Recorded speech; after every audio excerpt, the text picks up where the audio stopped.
За өдөр нэмэндээ. За хамарцгаас нь. Хүүтний ам наашилж байна тийм ээ.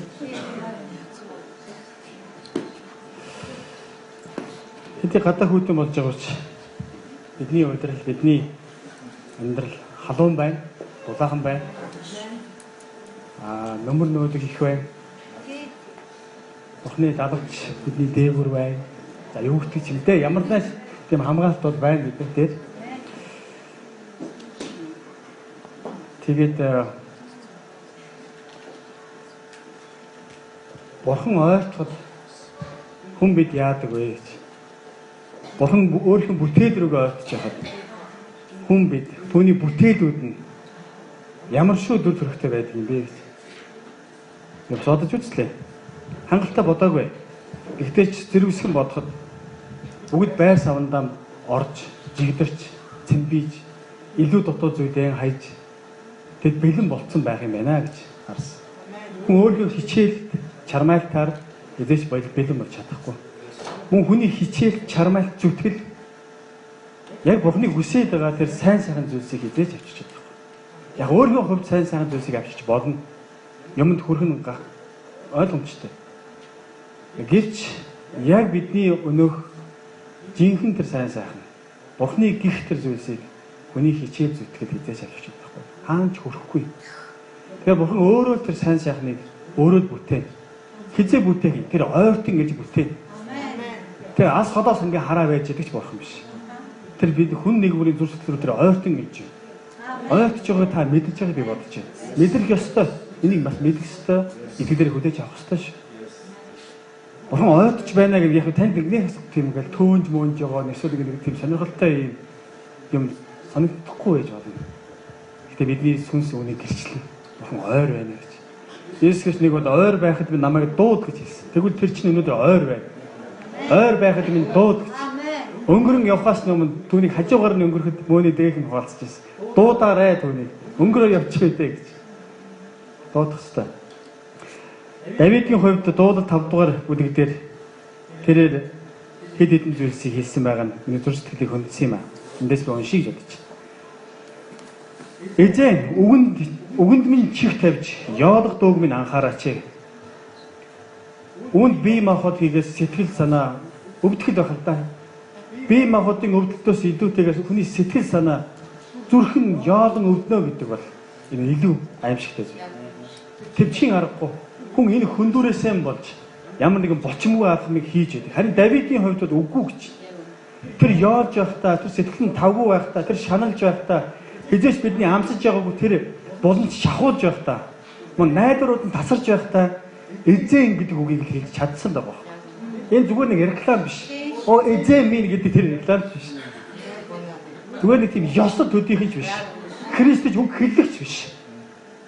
Хизээ бид нар зүрх сэтгэл минь яолж, шаналж, шархиж байхдаа түүнийг эзэн гэж харж, тэр чинь миний эзэн, энэ амьдралын эзэн, тэр бүхний эзэн гэж харж, тунхаж хэлж чадах үлээ. Тэгээд чаднаа, чадна ш. Тэгээд тэр яолох дууг нь анхаараач гэж. Анхаардаггүй Бурхан биш л дээ. Тэр яолж байгаа учраас бүр анхаарсан гэдгийг улам бүр мэдэж сэтгэл нь тайвширахыг хүсэж байгаа хөх Давид. Тэгээ цаашч миний хаан болон миний Бурхан тусламжгүй хашгирахыг минь сонсооч. Учир нь тандаа би залбирнам. Өглөөгөр эзэн та миний дуу хоолойг сонсно. Өглөөгөр би таны өмнө бараалхан хүсэн хүлээх болно гэсэн. Тэр түүнээс оргон зайлхийг хүсэхгүй. Зовлонгоосоо болоод, яолтоосоо болоод, амьдралын асуудлуудаасаа болоод, зүрх сэтгэлийн тэр өвдөлтүүдээсээ болоод Бурханаас холдохыг хүсэхгүй. Ихэвчлэн хүмүүс ходдог. Өөрөө шийдэх гэж орддог. Мөн өрөөлөөр шийдвэх гэж орддог. Өөр хин нэгнээс тусламж гуйх гэж орддог. Харин Давидын хувьд түүнд хэн байсан юм? Бурхан л байсан. Хинч түүнийг ойлгоогүй, хинч түүнийг бас ойлгох боломжгүй байсан. Яг тэр цор ганцаараа байсан. Тэр хувь тавилан, тэр эдлэх ёстой зүйл, эдлэх ёстой тэр жолотны хүртэл Давидын хувьд л тэр байсан. Харин тэр үедээ Бурхан руу тэр ирсэн хിവэр байсан. Учир нь та бол хорон мууг таашаадаг Бурхан биш ээ. Яг энэ хооронд Давид бодсон юм шиг. Түүний өмнө бараалхан эрэхтэй. Та чинь ийм штэ гэж зүрхлээсээ олж штэ бурхныгаа. Та ч хорон муу таашаад бурхан биш штэ. Би мэдэн штэ тань гэж. Яг энэ нэг яолж исэн л байгаа юм л та. Яолоод ингээд бачимдал байж ихтэй сонсолтоо инээ тэр гэж нэг гэнт ухаараа. Би яг энэ очино. Би танд бараалхан очино. Би таны өмнө ирнэ. Би таны өмнө байшаар байх болно. Би зогсоор байх болно гэж энийг хэлэхдээ. Та чинь хорон мууг нэрэ жигшдэг бурхан штэ. Ямар ч муухай тантай хамт оршдоггүй штэ. Мөн онгорын сагсуугчид таны мэлмийн өмнө зогсож чадахгүй штэ. Мөн гин нүгэл үйлдэгч бүгдийг та үзэн яддаг штэ. Тийм бурхан руугаа, тийм эзэн рүүгээ би хандан хашгирч түүний өмнө амьдарч байгаа гэдгийг тэр олж бүрнийг хэлж илэрхийлж. Мөн цаашлах юм бол худал яригчдыг та устгадаг штэ. Цурс урсгадаг, залилж мэхэлдэг хүнийг эзэн жигшдэг. Харин миний хувьд гэвэл гэж. Миний хувьд гэвэл таны элбэг хайр инэр дээр таны өргөөнд орж, таны ариун сүмд таныг хүндэтгэн бүхийнө. Давидаас бид үүнийг сурах хэрэгтэй. Сурах хэрэгтэй. Бид дандаа инээгээд инээмсэлд явдаг. Заримдаа амнаас минь халелуя гэдэг үг гарахтаа хүртэл ямар хүч, итгэл, зориг, алхам, шийдвэр бүх юмыг биднээс гаргахыг хүс. Гартал хүртэл тэр үгийг хэлэхэд бүх юм шаарддаг тоххой. Энд хурж ирээ суухад хүртэл ямар хүч заримдаа шаарддаг. Заримдаа сэмбэлзээд явчихна. Зарим үед бол үнэхээр хүч зориод би ирнэ. Би сонсон. Би түүнтэй уулзна. Би түүнийг би магтах болно. Амен. Ам минь ядарч байна, яолж байна, би зовж байна, би зүдэрж байна, асуудал надад хангалттай байна гэж би хэлэхгүй. Ань тэний эсрэг. Тэгээд өнгөрсөн бүлгийн уулзалтаар уулзсан нэг зүйл санаанд орж ирсэн. Цаг хугацаа хүнийг эмчилнэ гэдэг тийм нэг сонирхолтой үг зүгээр л монголчуудын дунд байдаг. Би тэрийг бодохдоо ямар залхуу үг вэ гэж бодсон.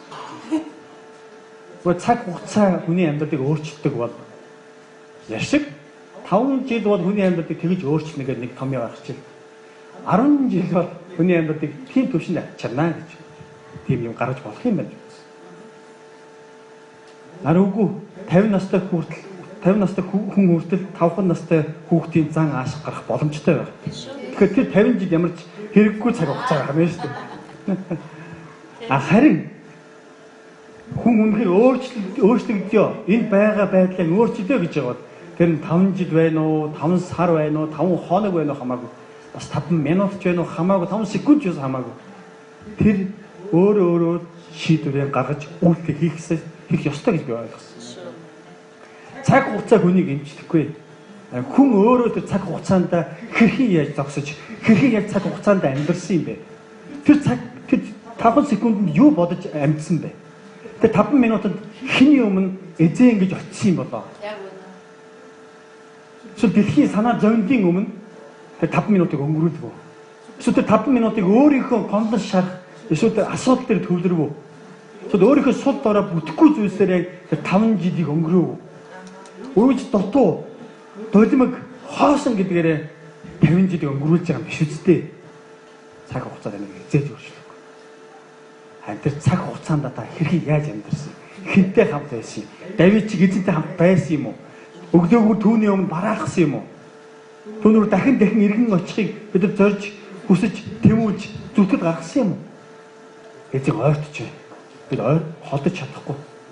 Яг ономдор хэлэхдээ Бурхан руу ойрт, тэгвэл та нарт ойртно гэж хэлсэн. Хинч түүнөө ирэхгүй юм бол тэр өнөдөр хэрэггүй шүү дээ. Та хэрэгтэй ач холбогдол өгч, та бид нар түүний өмнө ирэх гэж зүтгэж гарч алхам хийхгүй юм бол Бурхан үнэхээр боловсондоо шодаргадаа нэ. Төрүүлж гүйж очихчгүй. Тэр үйлдэл угаасаа хийцیں۔ Тэр хайраа төрүүлээд угаасаа гаргацیں۔ Есүс Христийг үнэхээр өгөөд тэгээд бүх ажлыг дуусгаад тэгээд болгоцсон байхгүй. Одоо хүн нэг бүр өөрсдөө алхах боломжтой байгаа. Чи дахиад ирээч гээл. ирээд намайг нэг тойгдоотгоч. Бүвээлээч. Намайг ойлгож бурхан минь. Одоо бид нар арай өөр юм яа.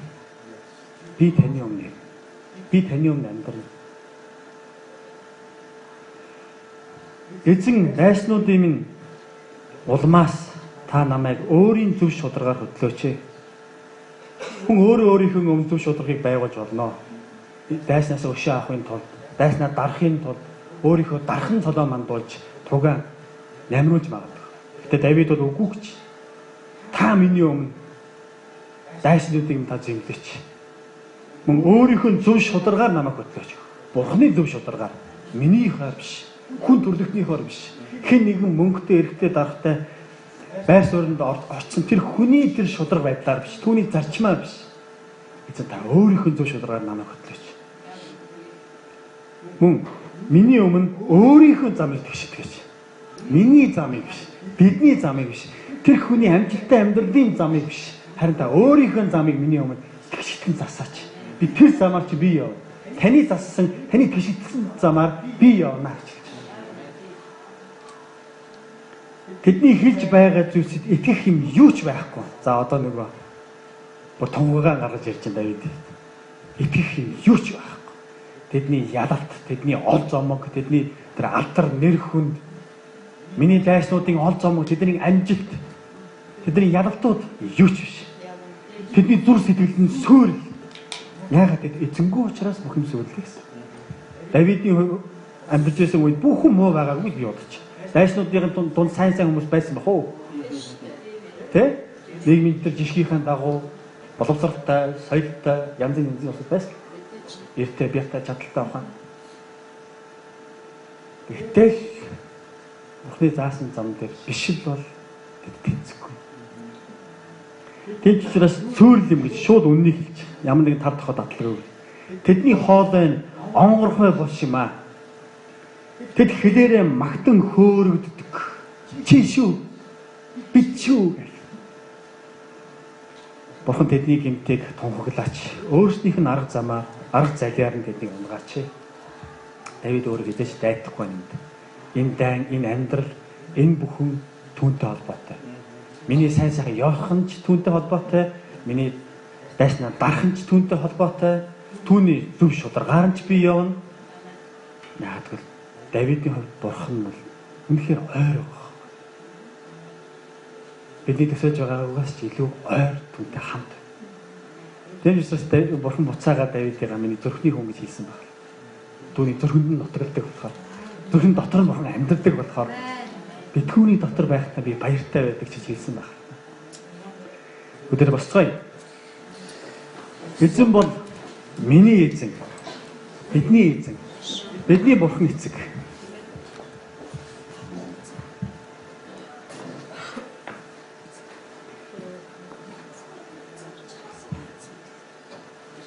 Та өөрийнхөө хүүхдүүдийн зүрх сэтгэлд амьдрахыг хүсэж байна. Энэ цаг мөчийг хүн бүр аль хэзээнээс хүссээр ирсэн. Өөрийнхөө арга замуудаар хайсаар ирсэн. Харин та энэ замыг өөрөө бий болгож байна.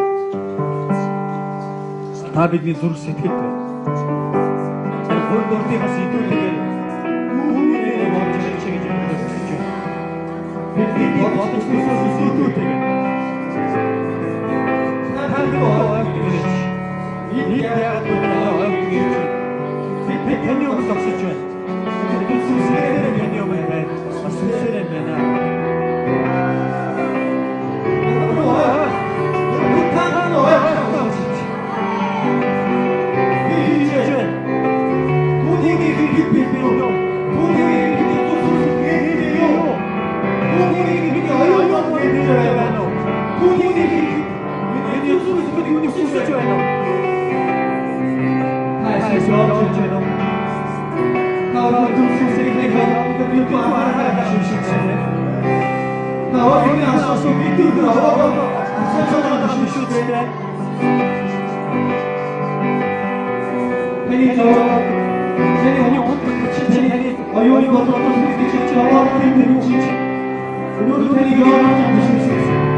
сонсож чадсан түүнээс айгаад явсан бол бид түүний чирээ сонсож айхгүй ийм гаргасан. Түүнээс бид айхгүй. Бид юу хийж түүний өмнө айхгүй байдаг. Түүний Есүс Христос эцэг бид түүний өмнө өшөөгийг дэгүүлсээр түүний өргөөр бид болчихсон. Түүний хамт гарсаасаа барай. Бид яг ингэж амьдарна. Бид ингэж амьдарч байгаа. Цэцэг бидний хүчрчүүлж байна. Цэцэг бидний өргөж байна. Цэцэг бидний өргөж байна. Бидний түүхий татчих. Энд үржүүлэх хүнд. Энд үржүүлэх өргөжлөлт хүнд байдаг. Аачаа. Энд үржүүлэх гараараа.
эзэмшил рүү эцгийн харьяалал руу дагуулж таньгүйгээр бид нар түүнийг эзэн гэж дуудаж чадахгүй.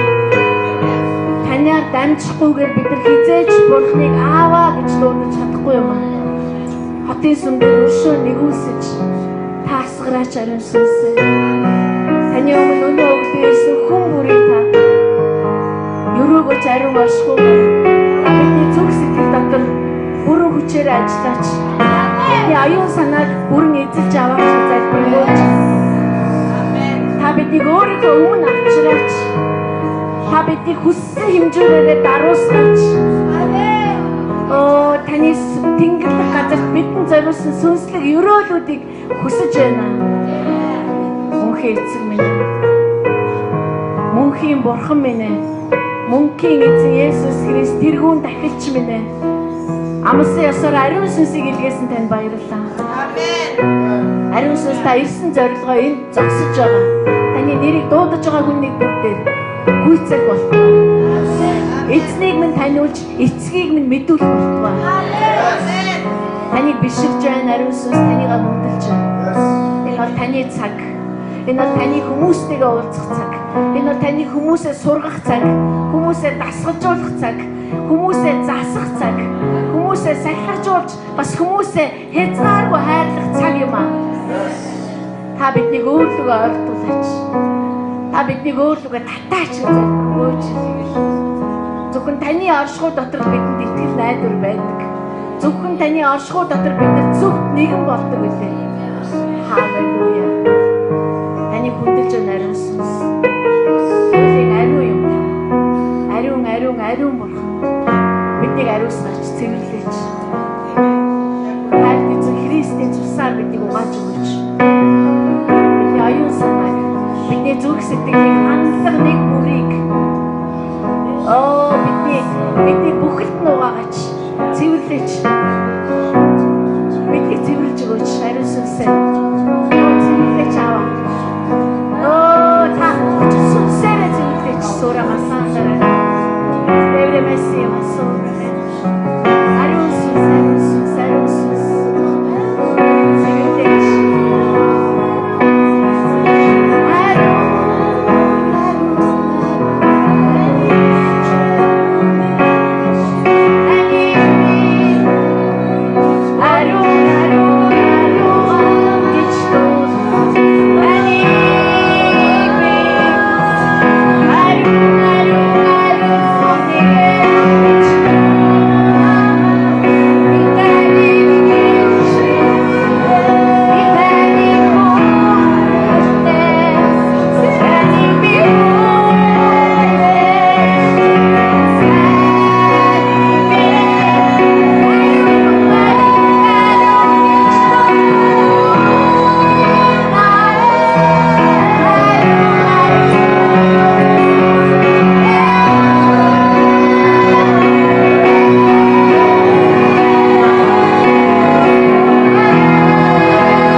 Бидний зүрхүүдийг та нямбайлан эдгээгээрэй.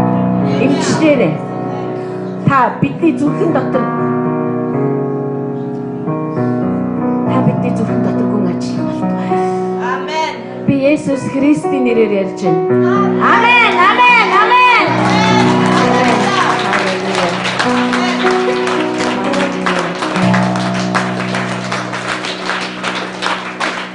Мөрөний 1-р Коринт 12-ыг гаргая. Яг үнэ. Бидний бурхан бол үнэхээр алдар зохистой. 1-р Коринт 12.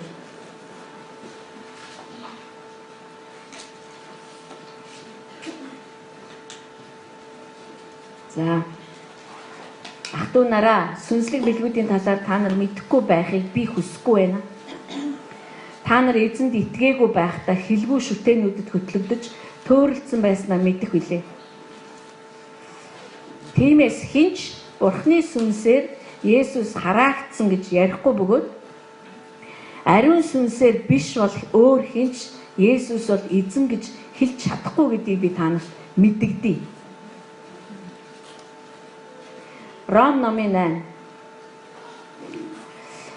Ром номын 8.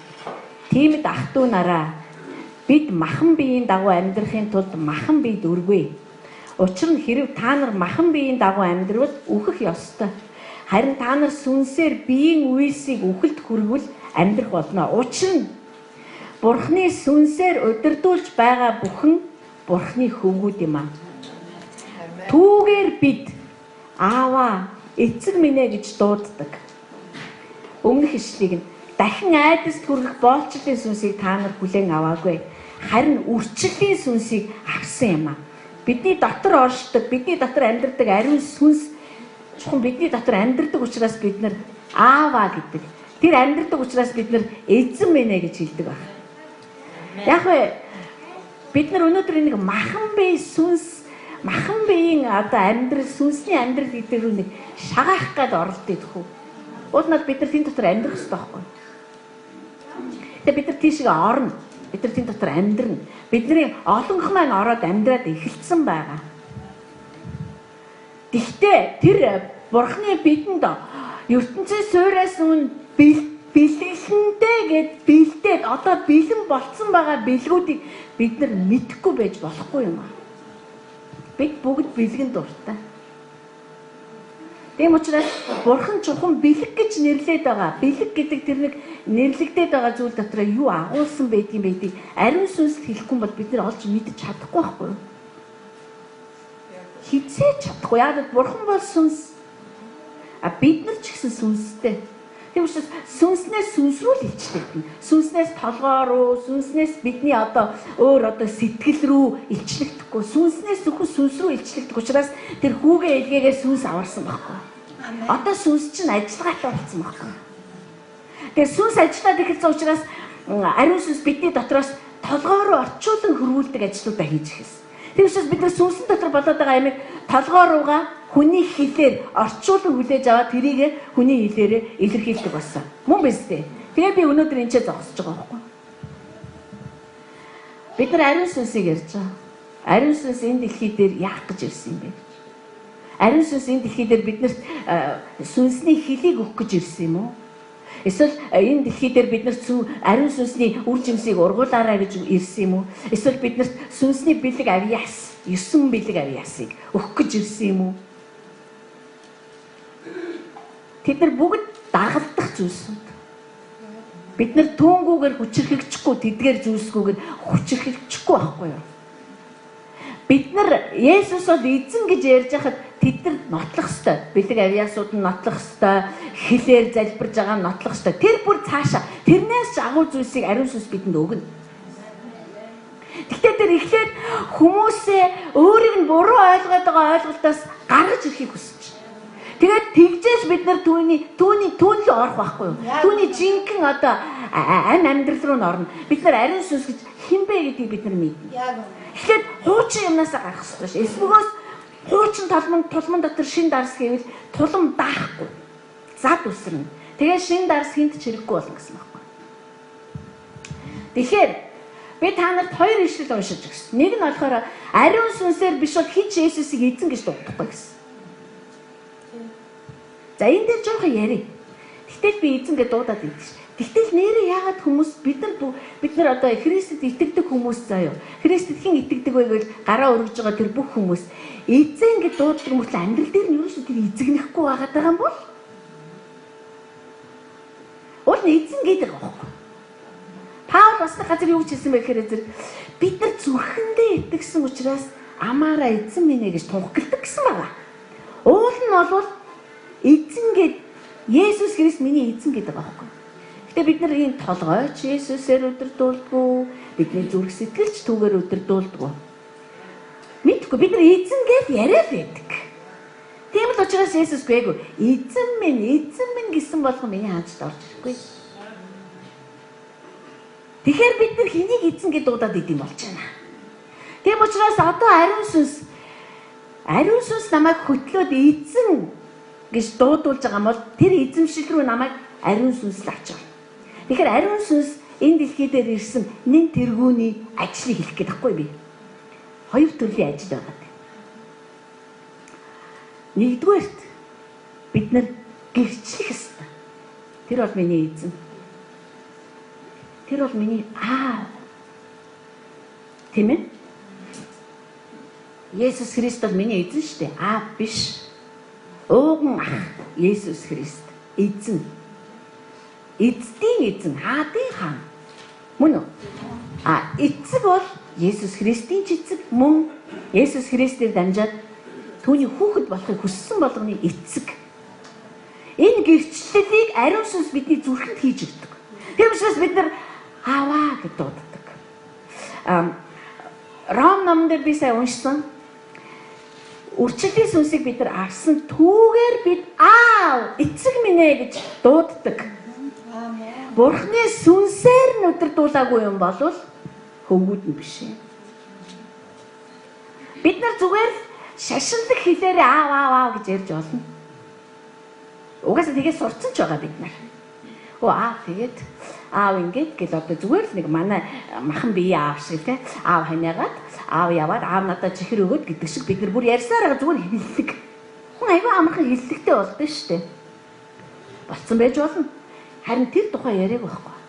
Энд чи сүнс хараа нэг Гетсмэний цэцэрлэг рүү очил та. Гетсмэнд Есүс ааваа гэж тэр хэлсэн байхгүй. Библиэлд одоо тэр Есүс ааваа гэж дуудахдаа ааппа гэдэг үгийг хэрэглэсэн байна л да.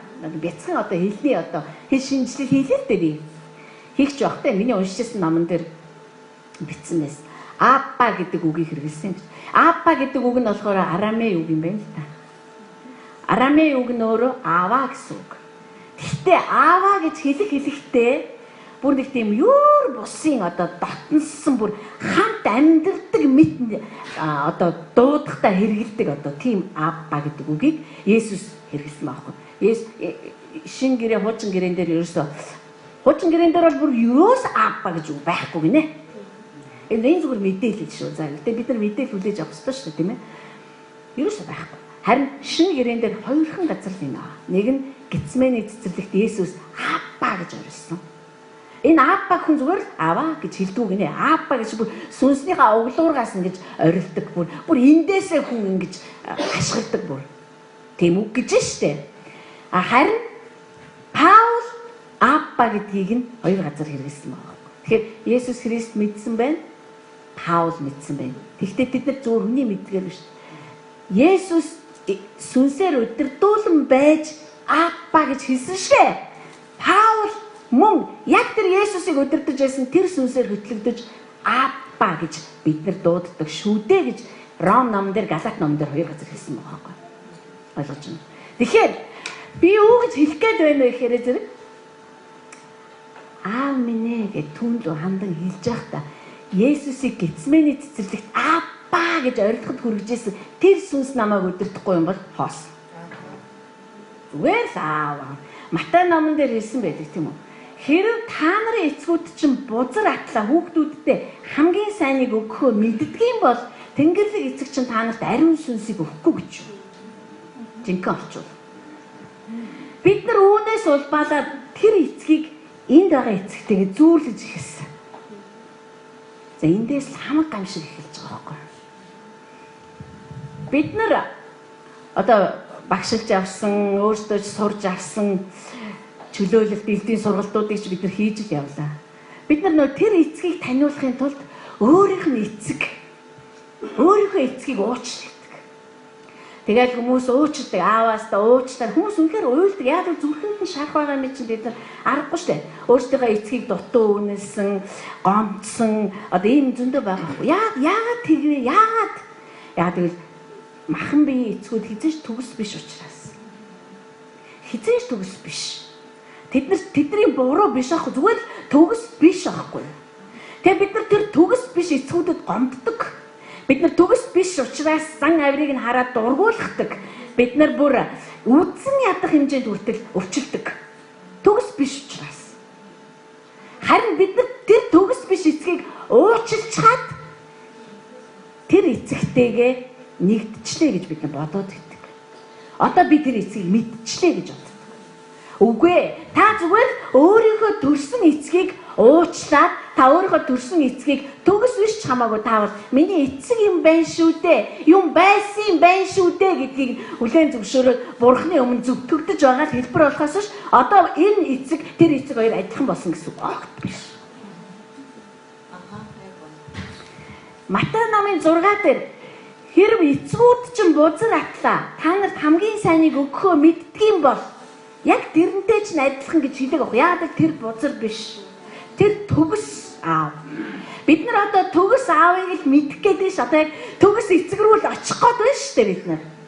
Очсон юм уу та нар? Би үгүй гэж бодож байна. Бид нар хизээш тэр төгс эцгийг мэдээгүй байхгүй юу? Бид нар тэр эцэг гэж одоо газрынхаа аавыг боддог. Харин Бурхан юу гэж хэлсэн бэ? Тэр юу ч биш гэсэн байхгүй. Үгүй төгс эцэг гэж дэлхий дээр байхгүй. Харин би бол төгс. Би бүх эцгүүдийн эцэг. Тийм учраас тэр эцгүүд та нарт бузар мөртлөн хамгийн сайныг өглөө гэж боддог байсан. Гэтэл тэд нар хамгийн сайныг өгч чадаагүй. Харин би бол төгс учраас та нарт би ариун сүнсийг л өгье. Ариун сүнсийг өгөхгүйгээр бид нар түүнийг ааваа гэж хизээж танихгүй бөгөөд хизээж ааваа гэж хэлэхдээ ааваа гэж байгаа юм шиг хэлэхгүй л байхгүй юу? Тийм учраас Христ итгэж шашин болж хувирсан.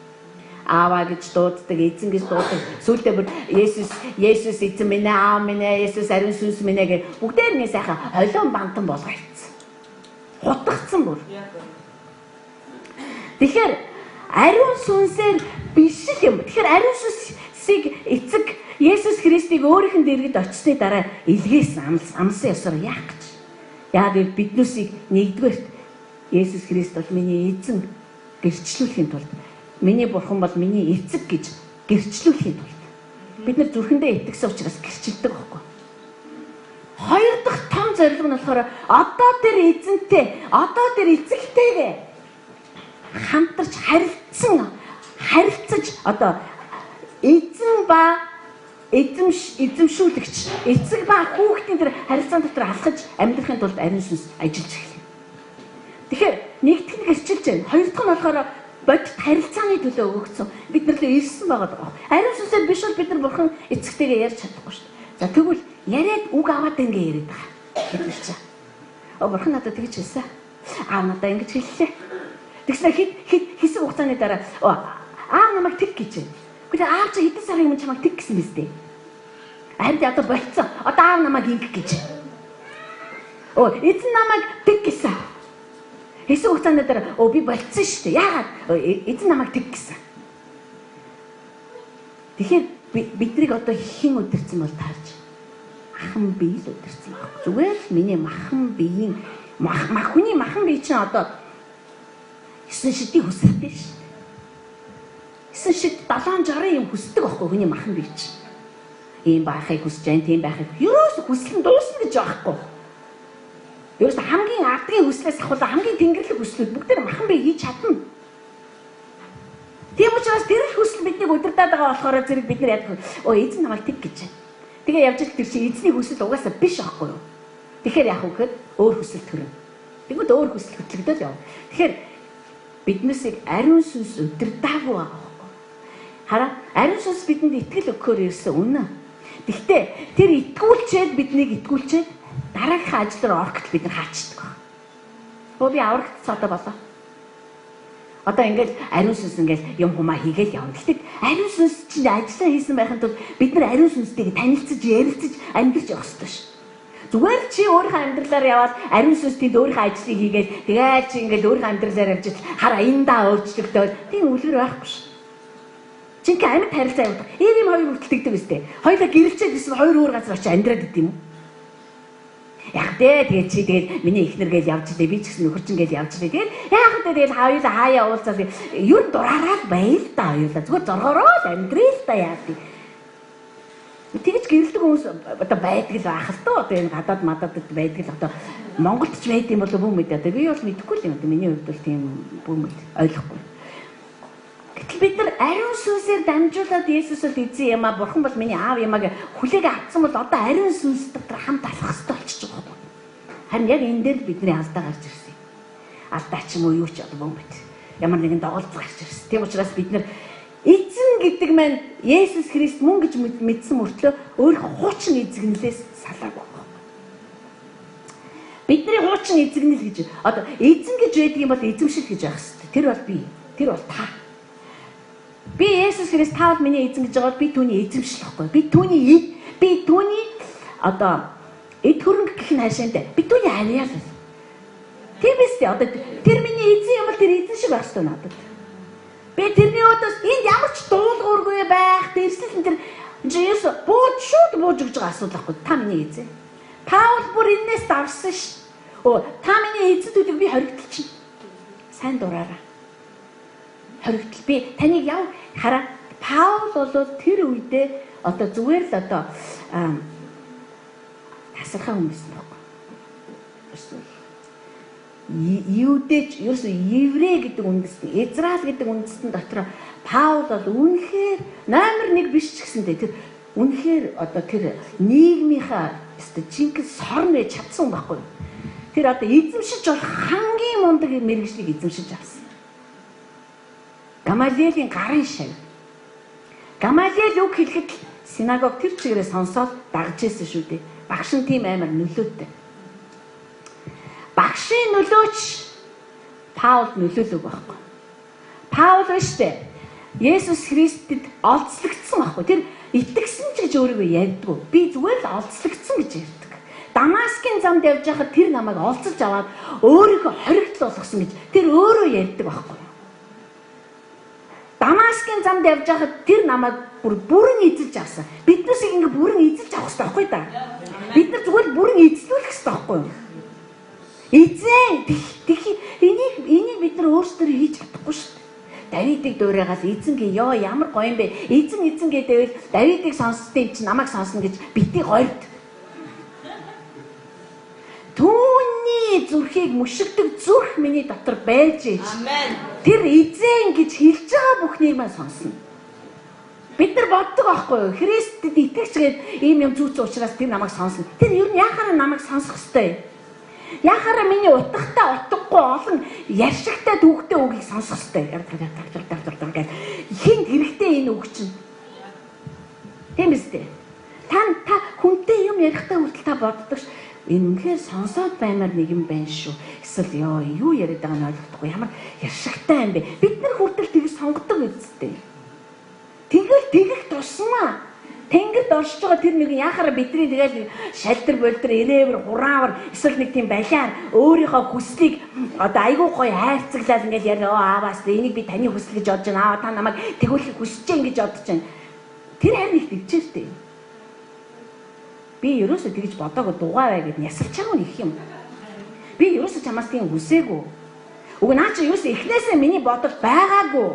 Харин чи нэг ч удаа надаас та тэгж бодож байна гэж асууж байгаагүй. Чи зүгээр би ингэж бодож та намайг зөвшөөрч энэ бол таны хүсэл чи дайраад байсан. Тэр бидний зогсоохгүй байгаа байхгүй ерөөсөн. Бидний солиорлог ерөөс зогсоож өгөхгүй байгаа байхгүй.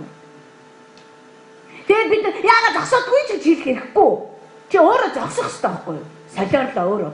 Энэ дэмий балаа үгсээ зогсох хэрэгтэй байхгүй. Тэгэхээр Паул би түнд эзлэгдсэн юм а гэж хэлсэн. Тийм учраас тэр их мундаг хүн заяа. Паул штэ ингэж бичсэн маа. Галаат номдороо би итгэснийхээ дараа би хинтээж зөвлөв. Бүр тэр элч нартай ч би зөвлөв. Би ганцхан Петртэй л уулзсан. эзний 12 дагалдагчаас нэг нь нас орсон, оронд нөөр хүн сонгогдсон Петр бол хамгийн ойрынх нь хүн байсан эзний. Тэгээд би Петртэй нэг уулзсан. Тэгээ би буцаад Дамаск руу явсан. Би буцаад цөл рүү явсан. Би мах цустайгаач зөвлөлдөөгүй гэж байна. Бид нар бол энэ мах цусны зөвлөгөөнийг бол үнэхээр нэр хийндөө бадаал, тунгаагаад, бясалгаал тэгэл ингээд сурсан мэдсэн хамаг юмаа шавхаал өнгөрсөн амьдралынхаа болсон болоогүй туршлагуудыг нээлүүлж базаж байгаагаал тэгэл ерөөсө өмхий санаагаан оруулж байгаа те нэг тийм бүх юм гинэн байдлаар оруулж байгаа айлсаад жигнэл бодоос ингүүл ямар бол тэгвэл яах вэ тэгчүүлдэ би ер нь хэр их хохирол амсах бол тэгвэл за ингүүл те энийгээ бид нар эзэн дэртэ дэргүү чи одоо хан хэрэм цайз барих гэж байгаа бол бүхнийгээ тооцоол гэсэн ш. Харин Паул штэ Гамалиелийн шав байсан. Надад тийм мундаг багш байгаа. Тэгвэл би багшаасаа очиж асууя. Тэр багш чинь зүгээр нэг итгэдэггүй багш биш төхөө тамина. Тэр чинь одоо Тоорагийн чинь зүгээр цээжилсэн. Одоо Мосегийн 5 номоор тэр үед амьдардаг байсан. Тэр 5 номыг чинь зөв бээгөө мэдээ бүхэл ёслолын ажиллагаатай юу дээ. Тэр чинь профессор. Одоо профессорын дээр юу гэдэг юм бол тоо. Профессоруудын профессор. Нэг ч удаа тэр Гамалиел багшаас очиж асууя. Миний багш шүү дээ. Тэгэхгүй. Тэр өөрийнхөө сурсан, мэдсэн, боловсрсан бүхий тэр чинь өөрөө шашинд боловсрсан юм баггүй. Одоо тэрнийхээ эсрэг ярих гэж бэлтгэж байгаа. Тэгээд өөрийнхөө тэр эсвэл за тэрнтэйгээ зөвлөөгүй. Эсвэл тэр Христ итгэдэг хүмүүсийг алж ирсэн. Тэр Стефаныг чулуугаар чулуудаж алхахт нь алгаад ашаа зогсож ирсэн юм баггүй. Энийгээ бас бодож болох байсан. Би ямар улаан нүрээрээ, ямар цагаан нүрээрээ, ямар хар нүрээрээ би одоо эзний гэрчил хийм баймирч энэ бүгд дандаа мах цустайгаа зөвлөж байгаа хүний ажил байхгүй юу? Бид нар тэгдэггүй гэж юу та боддоо? Нэг л юм болох за тийм юм боллоо, тийм юм хийя. Одоо бид нар 3 сард хүчирхэг сургалт хийнэ гэж тэгвэл янз бүрийн бодлууд биднийг эзэлнэ. Тэр сургалтын суувал би лаг болох байхаа бист амар болох байхаас амар багш нар заагаад би айгүй мундаг болоод би мундаг болж яах гэж байгаа бөөмөд одоо бодвол нэг л алдартай болох гэж байгаа байх л та. Алдрын өвчин бас идэвхтэй ажиллана шүү дээ. Чи бас л мах цус байхгүй юу? Бид нар зүгээр Паул шиг тэр бүгдийг тэг гэж тооцоод тэг гэж тооцоогүй шүү дээ. Хог гэж тооцоо. Хогийн уутандаа хийгээд ачуулсан шүү дээ.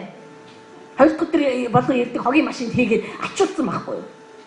Тэгээд одоо байхгүй. Одоо би байна эзэн минь та яамаар зүг дураараа л бол. Ариун сүнс биднийг эзлэж эхлэхэд бид нар яг ийм болж эхэлнэ. Амен. Юуноос мах цустайгаа зөвлөхгүй байхгүй юу? Гүй тэгтэл би одоо тий бас орсод ингээл 4 жил сурлаа штэ одоо тэгэл эн чин бас тий би чин бас орс хэлээр ярина энэ бүхэн хог юм. Тэгтэл бурхан чамайг дэмий сургаагүй шүү дээ. Чамд хэрэг болно шүү. Гэхдээ хэрэг болно шүү дээ. Угаасаа хэрэглэн шүү дээ. Хэрэг болно гэдэг нь би тэрнтэй зөвлөн гэсэн үг биш шүү. Бид нар орс хэлнийхээ мэдлэгтэй зөвшөлдсөн гэсэн үг биш аахгүй. Ер нь орсод үйлчилнэ. Нэг удаа надаас саяхан эзэн хэлчихсэн. Би миний үйлчлэлийг өөрийнхөө нэрээр нэрлсэн бүх нэрүүдийг устгаж байна. Би амар гайхсан. Гэтэ аава тэд нар ч айгүй мундаг хүмүүс. Гэтэ тэд нар миний үйлчлэлийг өөрийнхөө гэж нэрлсэн. Миний үйлчлэл миний л нэрээр явуулсан. Тэгвэл би дахид би тэгвэл хизээж Бачаргал Сувдагийн үйлчлэл гэж гаргаж ирэхгүй. Тэгсэн чинь дээр шүү. Учир нь би нэрээ хинт ч өгөхгүй. Миний нэр бол минийх. Тэм учраас биднэрт мөн хоёрын үйлчлэл одоо хоёрын үйлчлэл гэх юм байхгүй. Амен ашгүй зүгээр. Яамаа. Харин Христийн үйлчлэлийг хийдэг баг зарт сувд болж байна. Өө чи ямар мундаг үйлчлэл хийд юм бэ? Би мундаг үйлчлэл хийгээгүй. Би зүгээр мундаг эзэнд үйлчилж байна. Тэгээд хийх ёстой л хийж. Тэгэхээр ариун сүнс намайг хөтөлж удирдахгүй юм бол би зүрхэнд итгэсэн итгэлээ амаараа хэлж чадахгүй. Тэгэхээр энэ амаараа тунхаглах гэдэг чинь хоёр процесс байгаа хөө. Нэг нь итгэлийн процесс, нөгөөх нь итгэлээрээ амьдрах процесс. Амьд харилцаа. Зөв яг магадгүй бид нарт хэлжлээсэн баг та. Өөчтэй итгэж тэгэл болчихно. итгэжээд болоогүй байхгүй. Итгэжээд хамаг юм ихэлсэн. Итгэжээд одоо би амьдрах хэрэгтэй болсон. Одоо би амьдрал дээр харах хэрэгтэй болсон. Амьдрал дээр Есүс Христ Есүс Христийг би харуулж чадахгүй байхгүй. Би Есүс Христийг байтугай би одоо бачаалагч харуулж чадахгүй шүү дээ. Би бол би байхгүй. Харин надаар дамжуулаад ариун сүнс хүүг үзүүлэх боломжтой. Надаар дамжуулаад ариун сүнс би энэ хүний эзэн бөгөөд энэ хүний амьдрал нь миний эзэмшил юм а гэдгийг бусдад харуулж байгаа. Тэгэхэд бол би татганж дэрслэхгүйгээр ариун сүнсд өөрийгөө бүр хүмүүсэнд баатгаж өгсөн. Ариун сүнсээ би магтаагач, тустаагач зөвлөхгүй би бол таних. Би бас хөгшин штэ. Би 5 жилийн өмнө итгэчихгүй яава. Йоо ямар тэнийг юм бэ? 90 он цай мэдээ авчиад ах чи би яа 98 он хүртэл юугаа хийж ямар тэнийг юм бэ? Ер нь яг багыг чамаас болсон байна шүү. Чамтаа суугааг бол би явж байгаа яг итгэх байхгүй юу? Бүгд марч усны зөвлөгөө. Цаг нь ирсэн учраас тань дээр ирсэн. Цаг нь ирсэн учраас тэр таныг аварсан. Цаг нь ирсэн учраас та түүнтэй уулзсан байхгүй. Бүх юм бурхны цагийг одоо уучлаараа хинж өөрчлөхгүй шүү. Бид нар яаж дэлчлээд өөрчилж чадахгүй байхгүй юу? Би үхэх гээд одоо би яг насварлаа. Одоо би 80-таа би яг үхлээ. Бушуулж чадахгүй байхгүй юу? Тэр өөрийнхөө хүслийн цагаараа л ажил. Яагаад гэвэл түүний бүх юм маш эмх цэгцтэй байдаг. Тэгэхээр ариун сүнсээр биш бол бид нар эзэн гэж чадахгүй. Тэгэхээр Библиэлд Паулны газараас ингэж хэлсэн байна. Бид рүү хэлсэн те зүрхэндээ итгэсэн тэгээд чи амаараа тунх гэлсэн гэсэн. Үүний дараа юу орж ирэх вэ гэхээр ариун сүнс улам бидний зүрхэнд лавширч ажилласнараа одоо бидний эндээс ааваа гэж өөрөө ирэхгүй ашиг. Эн чинь биш үү? Эзэн минь ээ гэдгээс өөр. Эзэн минь ээ гэдэг чинь тэгё би Есүс Христэд итгэе. Миний амьдралын эзэн бол угаасаа миний амьдрал эзэн байхгүй. Угаасаа би яг эзгүй мал шиг амьдрсан. Одоо би эзэнтэй байна. Амен. Итгэлээрээ үлээж авсан байхгүй бид нар. Харин эцгийг бид нар итгэлээр биш, эцгийг бид нар үрчлэлээр хүлээж аваа. Ялгаатай байхгүй. Эцгийг бид нар зүгээр за таныг ааваа гэж итгэж ингэх боломжгүй. Хүний зүрхэнд заавал нэг тийм үрчлэл явагдчихэж хүн ааваа гэж бүр өөрөө ирэхгүй юм гэж байна. Тэр энийг бурхангүй биш, ариун сүнс ирэхгүй бол бас чадахгүй. Тийм учраас бурхан өөрийнхөө сүнсийг биднэр рүү илгээсэн баг. Тэр сүнс ирэхгүй бол бид нар эзэн гэж чадахгүй. Бид нар эзэн гэж явна. За одоо цөмөр махан би энийг яагаад яриад байх вэ? Махан биеийн үйлс, сүнсний үйлс хоёрыг бид нар жоохон ялгаж хармаар байгаа. Яагаад гэвэл бурханы үг бол тэрийг байтугай нугас чүмгийгч салтал нэвтрэн орно гэсэн шүү дээ. За жишээлбэл би итгэлээ Есүс Христэд итгэлээ. Өөстө мэдээж хэрэг миний итгээгүй байх үеийн хүсэл үүсэл өнөө хогийн санагдлаа. Өөстө ямар угаасаа тэр их сүлж авахлан тэр алдрын гэрэл дотор чинь минийтэй итгээгүй байх үеийн хүсэл мөрөөдөл дэнд өчүүхэн харагдаад би тэрийг үл тавлаа. Ингэнгүүтээ би нэг юм хүсэх хэрэгтэй болж байгаа. За ингээ хүсэх хэрэгтэй болоод ихэлсэн чинь би юу их хүсэж байгаагаа мэдэрлээ. Мэдээж хэрэг бурхан бидэнд сайн хүслүүдийг гүйцэтгүүлэх хүчтэй нөгдөг. Гэтэ бид нар тэрийг авахаасаа өмнө урдгаш өөрийнхөө хүслийг зохиох гэдэг байхгүй. Ойлгож байна уу? Тэнгүүд би Библи судлал бол үнэхээр гоё юм байна. Энэ ерөөсөө бүр судалмаар юм бэ. Үүнээсээ үүдээд ерөөсөө Библийн сургуулийг байгуулъя. Ерөөсөө Монголд бол миний хүсэл тийм л байсан. Ерөөсөө тэр өдрөө би өөрөө мундаг багш болъё ч гэж бодоогүй. Зүгээр л би Христэд итгэдэг хүмүүсийн амьдрал нь ялгуулсан байх ёстой гэдэгт би итгэдэг байсан. Ялгуулсан байх ёстой. Яг л би өөрөө ч тэр миний эргэн тойронд ч тэр байнгын ялагдлууд байгаад идэг байсан. Улаан цай ялагдаад идэг байсан бид нар. Улаан цай ялагдаад байгаа. Гэхдээ яг бид нар ялаад байгаа л тунхаглаад идэг. Гэхдээ энэ дотор бол ялахгүй л байгаа штэ гэж ашиглаад идэг байсан. Тийм учраас бид нар ерөөсөө ялгуулсан байх хэрэгтэй юм. Бид нар ялгуулсан бүр ингэж одоо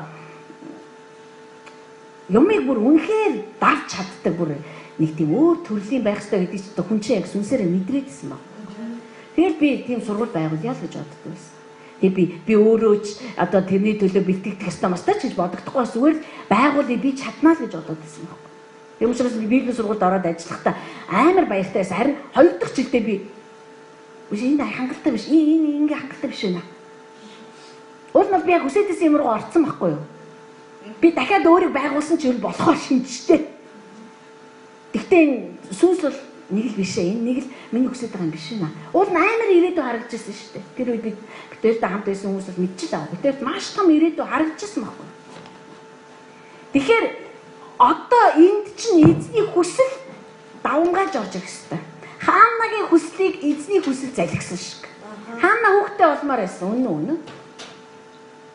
Хүүхд гаргаж чадахгүйхаа улмаас тэр эмэгтэй дайснуудынхаа оол зулж ирсэн. Дайснуудынхаа багтавыг хангаж ирсэн.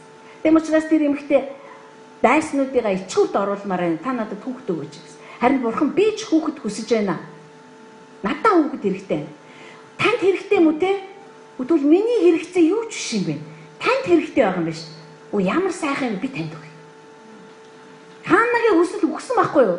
Бид нэг сайн ойлгохгүй байгаа юм. Нэг ч хүүхэд гаргаагүй. Доромжлуулж ирсэн эмэгтэй.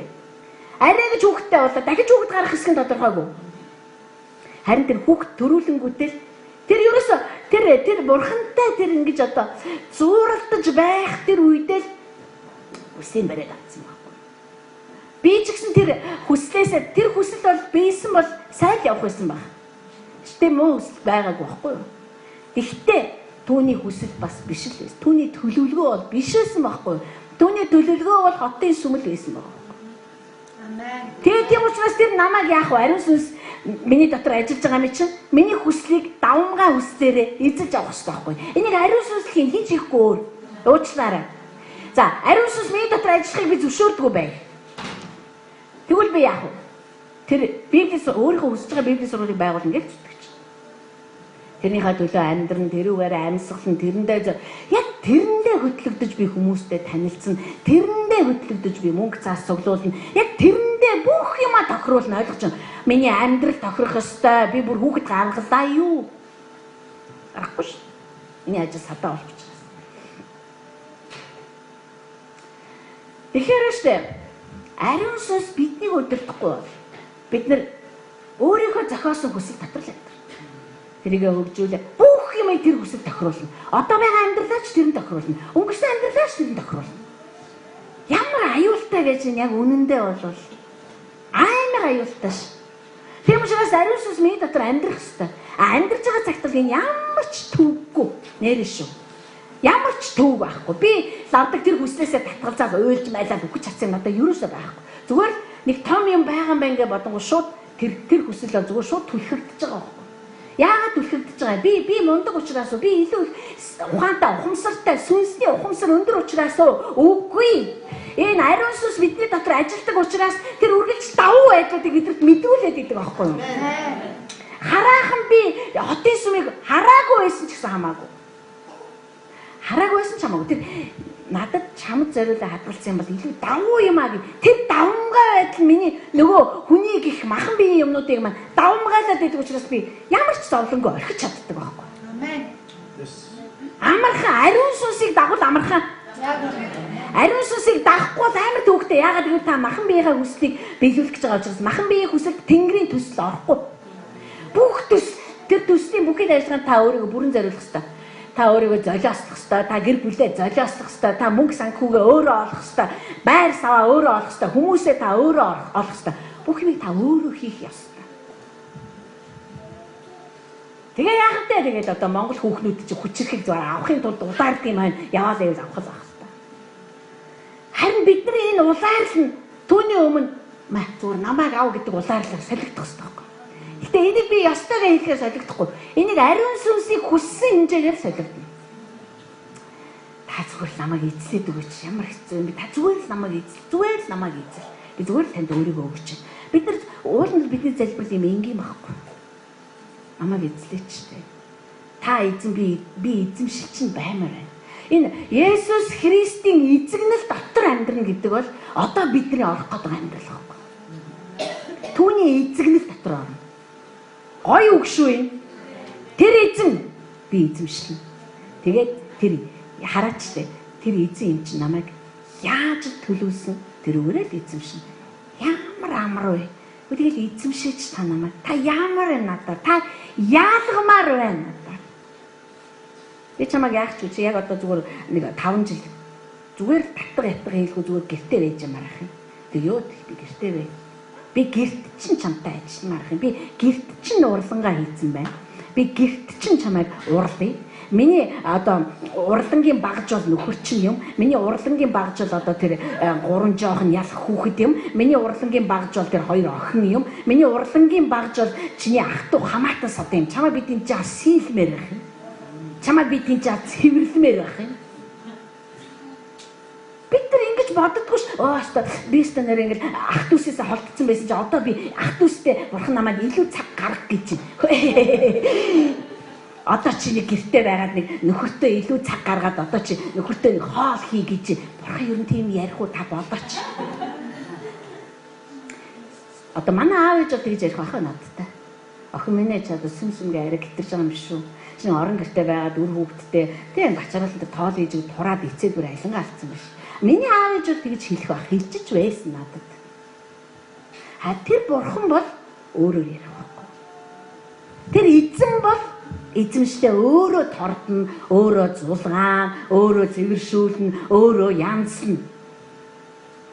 Энийг ариун сүнс надад хийхгүй бол би энийг өөрөөр яах юм бэ? Тэгээд би бодсон. За. Ерөөсөө Библийн сургууль энэ миний хийх ажил биш юм байна. Гэхдээ надад өгсөн бүх хэлбэлийг авьяасаа би түүний ард түмэнд үйлчлэх ёстой. Тэгжээж түүний ард түмэн түүнийх болж гарч ирэх. Тэгжээж тэр ард түмэн эзнээ таньна. Тэгжээж тэр ард түмэн бурхан эцгээ таньна. Харин ааваа гэж дуудаж байгаа тэр дуудлага бол тэр Есүс Христэд хитгэлээс бүр гүн очиж байгаа. Бүр гүн. Яа, нөгөө яг Гетсеманд Есүс ааваа гэж орилж яхад бид нар яг араар нь яг мөрөөр нь мшигж байгаа байхгүй. Яг мөрөөр нь яваад өөрсдийнхөө Гетсеманд руу ороод аа гэж орилж байгаа шүү. Үнэн шүү дээ. Одкогийн хэлдэг яг үнэн байхгүй. Бид нарыг жоохон биеинд нь хүрээл, жоохон амьдралд нь хүрээл, жоохон юмд бүснүүлээд ихтэнгүүт ааваа байтгал манараа болгоолчтой шүү гэж гэрлийн урдаар цутааж байгаа шүү. Сүмдээж ирэхээ байлаад хүн амьтантай ярихаа байлаад бөөн өөр. Яагаад хамгай та нараас улсан. Та нартай орооцолтойг болвол. Та нартай нийлэг бол би ямар сайхан эмэгтэй эрэхтэй байлаа. Би ямар цоглог хүн байлаа. Сүмд яваад хаанчлал засаглаад нэг том баацгаагаар та нар хаана байгаа юм? Бүх өөр нь яаж нэгвэл бид нар л гарлаа. Яг үүндээ бид нар л биш байхгүй. Тийшээ л ах. Есүс айгүй тодорхой хэлсэн. Хүмүүс та нарыг үзээ ядуу битээс наа зоо яг та нарыг биш намайг үзээ ядаж байгаа. Нэрэл бид нар салж унах гэж байгаа мэт их өвдөлтөн дотор байхдаа ааваа гэдэг түн рүү хашгирдаг бол ямар сайхан бай. Энийг хийж өгөх юм. Ариун сүнс хийж өгөх болохоос манай пастор ааваа гэж хашгирах гэсэн ингээ хийхгүй шүү. Хийж болно л доо. Пастор зааж өгсөн одоостой амар ааваа л гэж ерөөсөө л ааваа гэж болно. Тэр сонсохгүй шүү. Би зүгээр л үннийг хэлж танд. Намайг би гудамжинд би эсвэл сургууль руу явжээ. Хүүхдээ хөргөж өгөхгүй. Тэгээ хүүхдүүд маань тэнцээ найзуудтайгаа уулзаад тоглоод ингээл явжээ. Би ангийн орхын хүлээгээл байжээ. Ээжээ гэж манай хүүхдүүд би шууд харна ш. Өөр айлын хүүхдүүд ээжээ би харахгүй ш. Би дууг нь мэдх юм чи намайг дуудаг байна л гэж. Тэгэхгүй би ээжээ гэсэн болгол үгүй гэж ахгүй ш. Яасан бэ? Та миний ээж биш гэх. Өнөөдөр тийм билүү яана гэхгүй дээ бид нар. Түнчлэн ааваа гэж ариун сүнсээр өдөрдүүлэн хашгирахгүй байхад аваа гитрий яа сонсох гэж. Бид нар яа сонсож ингэж итгэх ёстой гэж. Тэр ойлгож байна ариун сүнс ямар амар няхуур хүн ажил хийдэг болох юм. Эзэн минь ээ гэж гэрчлэнгүүтээ эзэмшил дотор нь амьдруулж байгаа юм байна. Эзэнтэй яаж харилцаж амьдрахыг зааж өгч. Тэр эзний эзэмшил дотор хэн болохыг зааж өгч. Тэрнээсээ гүн явангууд ааваа гэдэг тэр эцэг хүүгийн одоо барилга дотор аваачихта одоо бол харин эзэгнэлийн сүнс биш бүр үрчлэлийн сүнс ажиж байгаа. Яг хүн ер нь шүү дээ. Яг бид нар яг энэ замуудыг туулаад энэ дотор өсөөд эрийн цэнд хүрээд одоо сүнсний итгэл дотор сүнсний амьдрал дотор эрийн цэнд хүрэн шүү бид нар. Бидний зарим нь хүрж яваа, зарим нь арай нялхаараа байна. Тэгэхээр зүгээр бид нар бүгд хүрнэ. Хамгийн гол нь бид нар тэр эзэмшил дотор таригдсан нь чухал. Хүмүүс тарьцсан бол тэр ургуул шүү дээ. Хайчлуулъя зүмөрөө сайхан тас хайчлуулаад эрэгтэй эрэггүй юмнуудаа хайчлуулаад ингээд явъя. Тэгээд явж идэл чинь бид нар эрийн цэнд хүрнэ. Тэгээ бид нар Энэ яг ийм учраас аягүй зовлонгүй байх байна. Бид нар 90 цент хүрэх гэж шаардах хэрэггүй. Бид нар ингээд амар төлөвшсөн итгэж болох гал ингээд бүр зовоод арчлаа. Ингээд юу ч болоогүй юм шиг царайлаад ямар ч юм хэрэггүй байхгүй. Ариун сүнс хэрэг миний дотор амьддаг бол тэр чинь өөрөө бидний дотроос эдгэж өгнө. Исая 54 дээр бүр ингэж хэлсэн байна. Чи өөрийнхөө бэлэвсрэлийн зовлонг мартах бөгөөд дахиж санахгүй гэсэн байна. Ариун сүнс миний дотор амьдраад намайг эдгэж байхад би вэштэй. Ямар их готрол, ямар их шах сорилттай байсан бай би санахгүй гэж байгаа юм. Би бүр мартна гэж байгаа юм. Би бүр эдгэн гэж байгаа юм. Санаанд ч н орохгүй гэж байна. Яалаа тэр чинь нэрээ. Яага юу ч би санагдахгүй байна. Ариун сүнсний итгэл юм. Ариун сүнсний итгэл ийм амар явдаг бүр ингэж гүн. Тийм учраас ариун сүнс бидэнд хэрэгтэй байна. Хилээр ярихаас ч илүү хэрэгтэй. Намайг дотроос нь эдгэх хэрэгтэй. Би ариун сүнс миний дотор амьдраад намайг эдгэж байвал би хүмүүст хүрэхэд эдгэрнэ. Эдгээгч миний дотор байхгүй бол за ёстой уучлаарай. Хин эдгээгээд байгаа юм бүү мэд. Тэгэхээр бид нар би чамайг эдгэмээр би чиний залбирыгээд залбирж байхад тэндээс хүч ирээд эдгэмээргүй бай. Тэгж явагдана л да. Тэгж зөндөө юм явагдана. Яагаад Есүс хэлсэн шүү дээ. Эзэн минь гэсэн болгон миний хаанчлалд орохгүй гэхэд. Яагаад бид нар таны нэрээр иш үзүүлж байсан. Бид нар таны нэрээр эдгэж байсан. Яагаад болохгүй гэж. Тэд нар түүний нэрээр эдгэж байсан болно. Хүч нь эндээс биш тэндээс иржсэн байхгүй. Яагаад тэр бурхан чи энэ хүний хайрлаж байгаа учраас. Тэр бас өөрийнхөө нэрийн төлөө өвөлдөж байгаа учраас би одноогийн дээр гартаа одноо чи яг одоо эдгэрсэн бай би Есүс Христийн нэрээр ярьж байна гэхэд бурхан эдгэж байгаа. Гэхдээ эндээс биш тэндээс олох. Харин бид нар энэ дотроо байлгамаар байна. Би өөрөө тэр эдгэрэл дотор амьдарч үзмээр байна. Би өөрөө эдгэрэл дотор амьдраад би өөрөө тэгэх юм бол би яасан газар тэр эдгэх оршихуйг би тийш. Тэр чөлөөлөгч миний дотор ирэхгүй бол би чөлөөлж чадахгүй шүү дээ хүмүүсийг. Чөлөөсөн ч тэр миний чөлөөлт болно. Тэрний хязгаарч би тэрэнд нэрийг өгөхгүй байхгүй юу? Тэр миний дотор амьдрдаггүй учраас би чөлөөл Есүс үгүй би биш л дээ эзэн гэж хэлж байхдаа хүртэл би л гэж бодно. Үнэн үг шүү. Яа тэгэл та түүнийг дотроо амьдруулахыг хүсээгүй зүгээр хүчийг нь ашиглахыг хүссэн. Та түүнд байдаг сайн сайхныг нь өөрөө энэ дэлхий дээр сайхан амьдарч, өөрөө энэ дэлхий дээр олонд нэр цуутай болж, өөрөө энэ дэлхий дээр алдаршихын тулд түүний алдрыг хулгайлж амьдарсан байхгүй юу? Тэм учраас Есүс чи миний эзэмшилд орохгүй гэж хэлсэн. Хараад байгаарай да эцсийн цагт заа юу. Түүнд үйлчлдэг гэж ярьдагч түүний эзэмшлийн гадна байжгаад хүчийг нь ашиглаж байсан хүмүүс түүний хаанчлалын гадаа л байгааг бид нар харах болно. Хүн бүхэн гайхна. Яагаад энэ хүн чинь агуу штэ энэ чинь ингэжсэн ш. Тийм учраас агуу болгоныг дагаж далдгнах хэрэггүй. Намайг ч нягтал та нар тэгж ярих юм бол та нар нягталж явах ёстой штэ удирдагч нараа. Хардаж сэжиглэх биш зүгээр нягтлах ёстой байхгүй юу? Ярьж байгаа хэлж байгаа нь энэ дээр байгаа мó? Бид нар зарим нэг сүм шиг сувдаа хийсэн бол тэгээд ёо ёстой. Сувдаа цагаан будаа идэх гэсэн цагаан будаа. Бор будаа идэх юм. Ингэж амьдраасаа гэж би үнэхээр та нарыг хүсэхгүй байна. Та нар ариун сүнс та нарын дотор амьдрд юм бол нягтлаад бат үнэмшилтэйгээр бидний дагах хэрэгтэй. Нэг л биш байгаа дээ. Та бурхны өмнө суух хэрэгтэй байхгүй юу? Бурхны өмнө суух хэрэгтэй. Та удирдагчийн төлөө бурхны нүрийг ирэх хэрэгтэй шүү. Би ч гэсэн өөрийнхөө хүмүүсийн төлөө түүний нүрийг ирдэгтэй адилхан. Тэгэхгүй яг юу шал худлаа. Бурханстаа таныг надад өгөөд гэж би ч гэсэн хөөрцөн. Хайт бурхан надад чамайг өгөөд хөөрөлдөөгүйгээд. Ясимэн дээр энэ дотроо ёо чамаас та хармааргүй юм. Ямар дургүй вэ? Чи бол амар тэнэг миний бүгд хоосон жүжиг. Харин хотын сүм дотор жүжиг байхгүй. Амен. Хотын сүм дотор бодит байдал оршин. Амен. Хахан биеийн дагуух бодит байдал биш. Сүнсний дагуу амьдардаг бодит байдал. Болохгүй. Болж байгаа. Болохгүй байх гэдэг нь болохгүй байна гэсэн үг биш. Болно гэсэн үг. Болж байгаа гэдэг нь юу гэж вэ? Болохгүй байсан чи болчлоо гэсэн үг байхгүй. Тийм учраас би яриад байгаа хөө зүгээр би эндээ зүгээр л шудраг бай.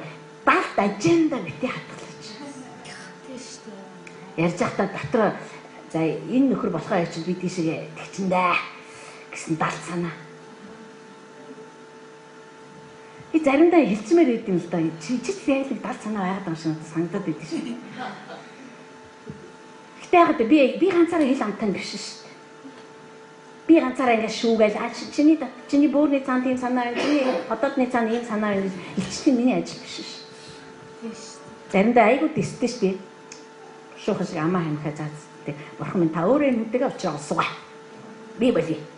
Тэгэхээр ариун сүнс намайг эзэгнлийн харилцаа руу, эцэг хүүгийн харилцаа руу авчрахын тулд ирсэн байна. Амен. Тэгжээж бид нар дээр Есүс Христийн би бол та нарын эзэн юм аа гэдэг тэр эзэмшил рүү орно. Бид нар эзэн минь ээ гэж утгатай дуудаж чадна. Бид нар зөвхөн дуудаа зогсохгүй бид нар амьдрч чадна. Ааваа гэж дуудаж чадна. Бид нараас хүүн болж амьдрч чадах байхгүй. Ариун сүнсгүйгээр чадахгүй. Та намайг дагаа хэлдэ ариун сүнсгүйгээр би чадахгүй. Би чадахгүй. Сонсож байгаа. Хүмүүс ариун сүнсгүйгээр одоо эзэмшил дотор амьдрал ариун сүнсгүйгээр ааваа гэдэг амьдрал гэдэг болж байна. Тэгвэл Есүс өгч чадлаггүй л. Хилээд өгч хангалттай шүү дээ. Хүмүүс ингэж чирээ заа юу. За юу. Энэ болох. Бид нэр штэ. Нэг тийм өөр юр бусын эзэнтэй байдаг учраас бид нар хааж авахад орсон. Яг тэр эзэмшил надтай цуг явж байгаа байхгүй. Хүмүүс бүр өөрөө ирэхгүй сүрддэг.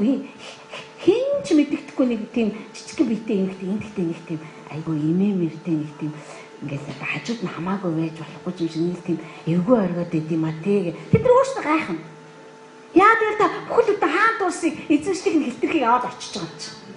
Эрх мэдлийг нь аваад очиж ш. Бүхлээр нь биш бүхлээрээ ороод тэгээс шууд сүрээ ш. Харин бид нар дээр ариун сүнс бүрэн хэмжүүрээр ажиллахад бид нар бүхлээрээ тийм. Тэгэхэд бид нар нэг газар руу ороход яана ихчээ би аюух гин нүгэл үлдсэн юм а. Бурхан намайг өршөөх болов гэж хүмүүсгүй бид. Энэ үнэн үг. Та итгэжээвэл үзнэ. Амен. Итгэхгүй байвал тэгэл одоо мэдхгүй тэр итгэлгүй байдалтай чи бурхан ажиллахгүй хэрэгтэй. Тэгэхээр түүний эзэгнэл дотор амьдрах тэгэл аавынхаа мутар дор амьдрна гэдэг бол зүгээр та хаа яваа газар та зүгээр амаа нээхгүй байхад зүгээр сонирн болно доо. Бурхан үнэхээр гэж шийдээд бууж ирэхэд уус хөлд орно зааны тос шиг хайлж байгаа ш. Зүгээр ярагдах улаан тэнгис ярагдж байгаа ш.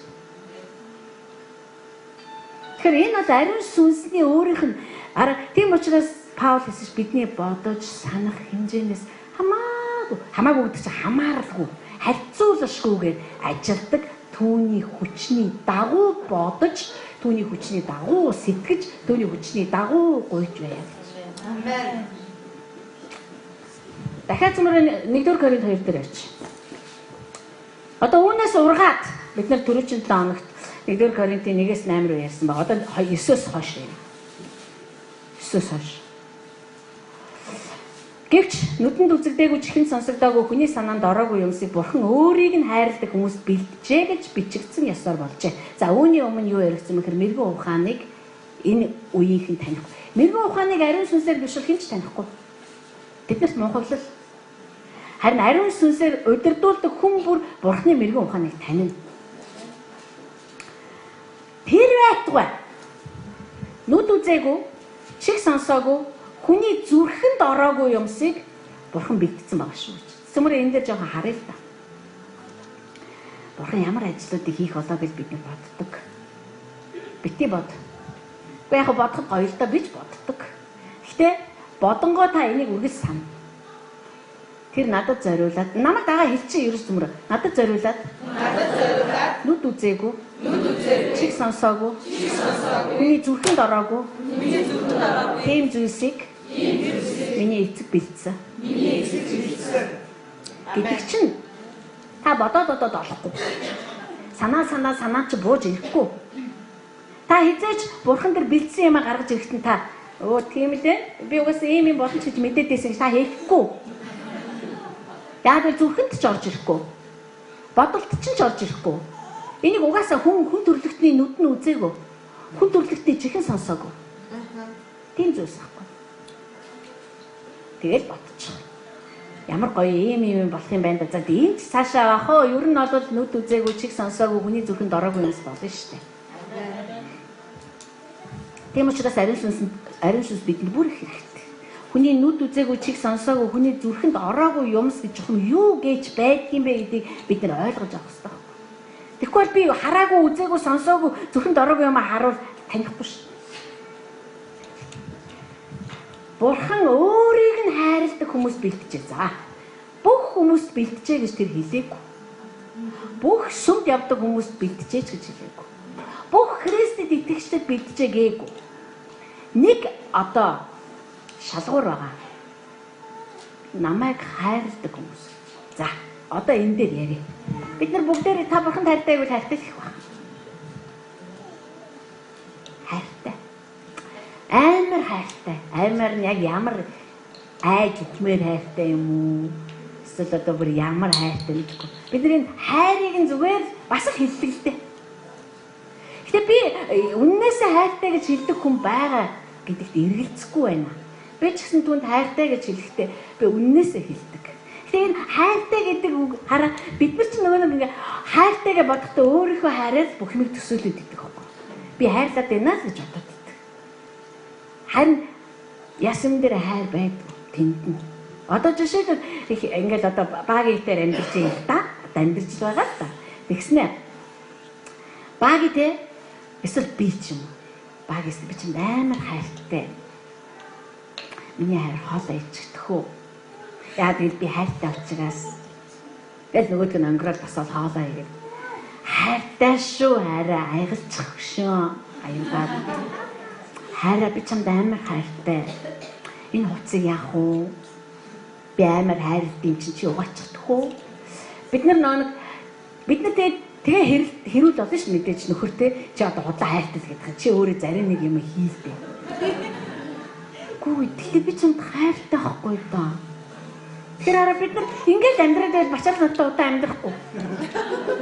Яа тэр хүнд ийм хайр хэрэггүй байхгүй юу? Ийм хайр хэрэгтэй юм байна уу? Зүгээр хайртай.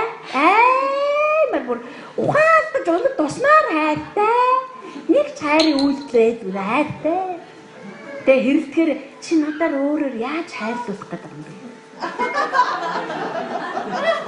Ямар ч гэсэн яг чам шиг хайраар хайрлуулмаар байна. Зүгээр тэгэхээр бидний өөрсдийн маань хайрын концепц маань өөр байхгүй. А зарим хүн бол чи хайртай юм бол надад чи тэгвэл 7 сая төгрөгийн одоо усан булган шүү бачг. Гүн найз нь чамд үнэхээр хайртай шүү дээ. Гэтэ найз нь 7 саяар авч чадахгүй нэ. А эсвэл зарим нэг ихтэй хүн би чамд хайртай ихтэй арай шүү дээ тэнэгдэхгүй. Галзуурайч. Яг ч байгаа ч тэр. Одоо Италийн загварын ертөнцийн чи амьтны арьсаас татгалзаад байна хөөе. Нэрэ тэгсэн байлээ. Италийн загварын ертөнц арьсаар юм ихгүй ямар гоё вэ? Ашгүй дээ. Нүдээр бидний хиймэл арьсан шүүбнүү санаж байна уу? Амар гоё те. Тэрийг онсон. Би өөр аяглаад. Тэгсэн чи гүй чи надад 7 саяыг зарч чи надад хайр хүн байна. Тэгэхээр нүүд нь гайхалгүй би чамд хайртай байхгүй. Тэрийг чи баталгаа бол тэр мөн. Хайрын концепт зайлшаалтанд нь буруу байгаа байхгүй. Түүнчлэн бид аваа би танд хайртай. Тэгвэл сувдаа чи юу ямар байна? На хийж байгаа ажил болмоор байна. Гэтэ би танд хайртай л да. Гэтэ би хайртай чи хийгээл бай. Бидгүй одоо бид нар тэгэхээр эн чинь өөр ингээ аюу бүр алдагдсан байхгүй ойлголт. Тэгвэл өөрийг нь хайрладаг хүмүүс гэж чиний хэлсэн байгаад би танд хэлж өгөх байхгүй. Би жаа судалсан. Яг өөрийнхөө хэмжээгээр шүү дээ. Би еврей сэврэ арамей энэ грек хэлнийг мэдэхгүй л дээ. Гэхдээ хүн хайвал олдог байхгүй. Сургалуул сурган гардыг. Тэр сургаллаа. Яг л залхаад байна. Хайрладаг хүмүүс, хайртай хүмүүс ингээд хайр ярьсараа залхаад байна. Яагаад бид нар Бурхан биднэрт хайртай гэж минут тутамд хэлэхгүй байхад бид нар хайртай гэж аюу хэлдэг мөртлөө бид нар маш жижиг хийдэг юм болоо. Яагаад Бурханд бид нар захирагдахад тийм хэцүү байдаг юм болоо. Яагаад Бурхан биднүүсийг өөрийнхөө төлөвлөгөөний дотор оруулахад тийм яригтай байдаг юм болоо. Яригтай байдаг юм бол хайр байж яах юм? Хайсан чинь олддог юм байна. Тэгэхээр Өөрийг нь хайрладаг хүмүүс гэдэг бол эрхэмлэж нандиндаг. Хүндэлж бишрээд хайрладаг. Хайр гэдэг үг дотор ч ийм олон юм орж байгаа юм. Эрхэмлэн нандинна гэдэг чинь хэр халтаахгүй байх нь шүү дээ. Бүр энэ зүрхэн дотор ингэ байдаг. Юу ч болж ирсэн шүү дээ. Чиний бурхан ч хаав, чиний амьд чийс харж ирсэн өрн дайрагдаа өтөнд идүүлж, өрн дайрагдаад өтөнд идүүлжсэн чи миний бурхан бол миний бурхан тэрэнд хинч хүрэх ёсгүй, тэрэнд хинч хавдах ёсгүй. Тэр бол миний эрхэм, тэр бол миний шүтэн, тэр бол миний бишрэл одоо мэдгүй.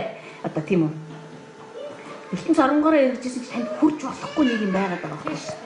Зэмлэж болохгүй, буруушааж болохгүй, одоо тэ хуруугаараа чичилж болохгүй, муухаач харж болохгүй. Ерөөсөө тийм нэг юм байгаад байгаа. Эрхэмлэн нандиндаг, хүндлэн хайрладаг. Тийм хүмүүс. Дараагийнх нь энэ хайрладаг гэж түн утгатай юм билээ. Дараагийнх нь даруй дуулууртаараар захирагддаг.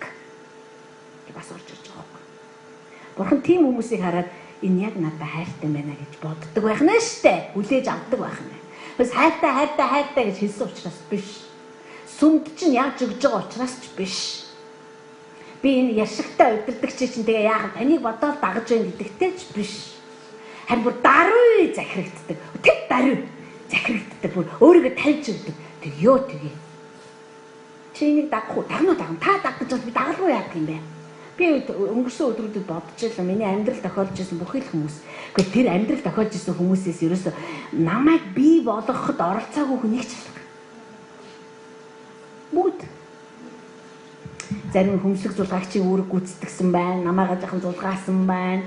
Зарим нь паразитийн үүрэг гүйцэтгэж намайгаа жаал шинсэн байна. Одоо яасан байна тийм ээ? Зарим нь намайг өргөжсэн байна. Зарим нь намайг хайрлж байсан байна. Зарим нь намайг цохиж авч байсан байна. Зарим нь намайг хурдан гүйдэг болгосон байна. Зарим нь намайг өндөр болгосон байна. Бүгд заяа бүх сайнтай муутга бүгдээрээ.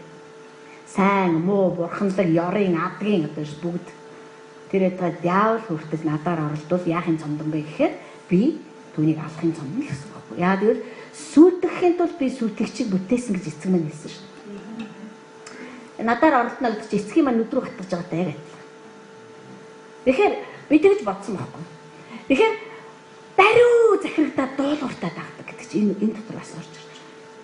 Тийм хүмүүстэй зориулаад бурхан ийм зүйлсүүдийг бэлдсэн гэсэн. Тэгээд та одоо бодох хэрэгтэй. Би тэгж чаддгүй. Би тийм тэгж амьдрч сурсан билүү би юу юм. Би ер нь одоо тэр тэрслэл гэдэг юм дотроос сугарч гарч чадсан уу? Эсвэл ариун сүнс бас л тэр дотор ажилласаар л байна уу? Бид нар бодох хэрэгтэй байхгүй. Тэгэхээр тийм зүйлсийг бурхан өөрийг нь хайрладаг хүмүүст бэлтжээ гэсэн. За бэлтжээ гэдэг үг маань өөрөө бэлэг гэдэг үгийг агуулсан маань дотор. Бэлэг олох гэдэг одоо хүн нэг бүрийн нэрийг зооцсон. Одоо бүгдээрнийх нь нэр. Жамин ахын нэр хүч бичсэн. Жаминд зориулаад байт. Бэлтцэн. Тэгээд бэлтцэн гэдэг чинь бэлэн болоо хүлээж байгаа байхгүй.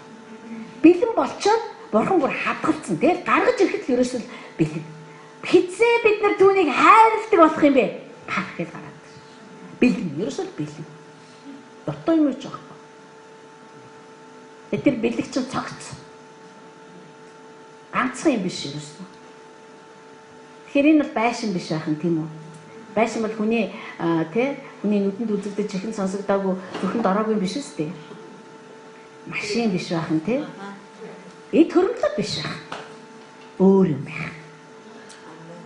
Тэгэхээр би бэлэн болчиход байна. Харин чи миний хайр дотор үндэслэх хэрэгтэй байна. Тэгээд би гаргаад байна. Түүнийг хайрладаг хүмүүст тэр үнэт бэлгээ өгөхгүй шүү дээ. Өгөхгүй байхгүй. Тэгэхээр ариун сүнс энийг бидэнд илчилж байгаа. Ариун сүнс илчлэхээс гадна биднээсийг хайрладаг нэгэн болгож одоо миний зүрхэн дотор ажиллана. Таны зүрхэн дотор бүтэн ажиллаж байгаа шүү дээ ариун сүнс. Зүгээр та мэдрэхгүй байгаа гэдгэн тэр ажиллахгүй гэсэн үг биш байхгүй да. Та зүгээр мэдрэхгүй байна. Зарим маш олон зүйлийг тэр мэдрүүлэхгүйгээр хийгээд байгаа байхгүй. Зүгээр та итгэх л ёстой байхгүй да. Одоо миний амьдрал дээр юу ч болохгүй. Одоо сувдаа яг хэцсэн юм шиг ихтэй би итгэж байна. Ариун сүнс та миний зүрхэн дотор ажилласаар байгаа. Та миний оюун санаан дотор ажилласаар л байгаа. Тэр ажиллаад зогсоохгүй шүү дээ. Эсвэл тэр ингэ дандаа сувдаа би ажиллаа л байгаа шүү. Тань цагаа бүртгүүлэхгүй байхгүй юу? Та тэрний босс биш учраас, та тэрэнд цалин өгдөг учраас биш. Зүгээр л тэр ажиллаж байна. Та итгэх ёстой байхгүй юу? Бид нар итгэдэг учраас яана одоо би юу хийх вэ?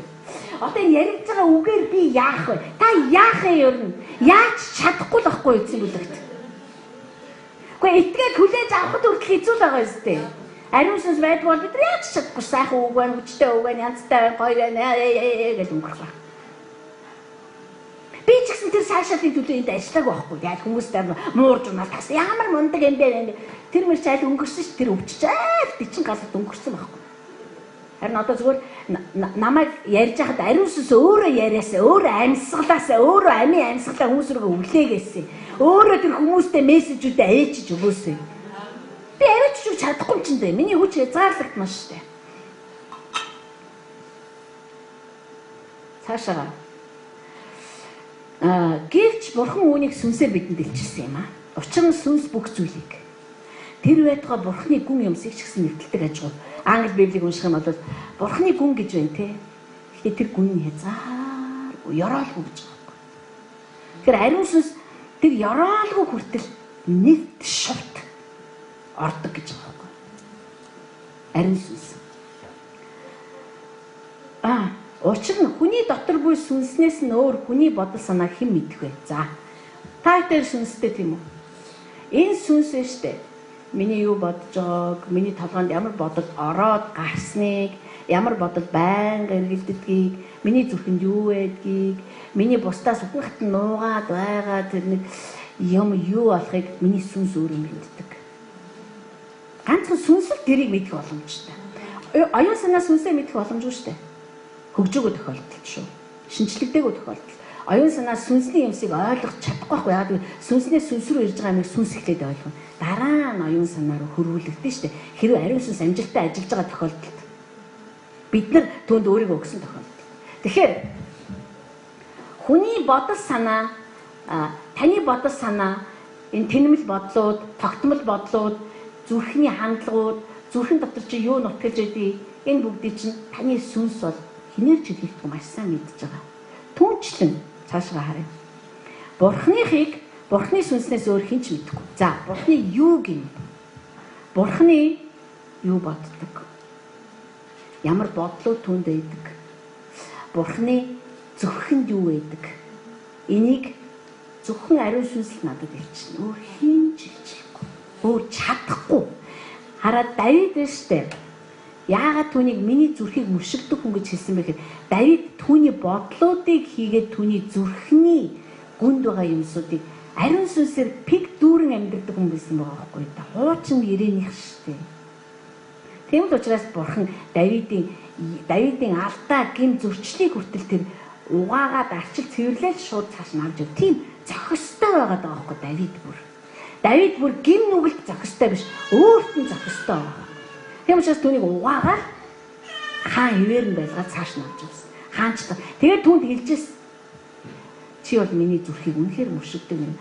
Тэгээд дараад нь хин Соломон хэлдэг. Миний аав эзэнд өргөө барьж өгөх бодол санаатай тэр нь зүрхэнд нь байсан юм а гэж. Соломон аавынхын зүрхэнд юу нутгалтыг мэддэг байсан юм. Одоо юу яа? Ингээд Джонсон дээр гоё жишээ ярьжсэн үрээ үхтлээ инээжсэн тэр үедээ бид нар дөнгөж гэрэлцээ байжсэн гинэ. Тэгсэн чинь ингээд бүр нэг өдөр бүр ингээд шийгаа идэх гэж бүр өстө бүр боож өгсөн гинэ бүр ингээд хүн нэг тэгдэж шин заримдаа нэг тийм байж чадал одоо яач юм гэмээр тест өстө шийгаа идэхээс гэл ингээд байжсэн чинь эхнэр нь аюу гоё том шийгаа барил ороод ирсэн юм. Тэгээ би өстө эхнэрээ үнсгүй шийгааг үнсгүй бүр яхаа мэдхээ байсан ярьжсэн аахгүй бид нар инээдчихсэн. Миний зүрхэнд байгааг би л мэднэ. Гэтэл нэг хүн мэдчихээд байгаа байхгүй. Би илэрхийлэг баг. Яг шива зүрхэнд байх цааш юм. Тэгтэл тэр чинь мэдрээд байна шүү дээ. Түүчлэн би одоо юу гэдгийг би хүүхдүүдээ ийм байгаасаа гэд миний зүрхэнд нэг юм байдаг.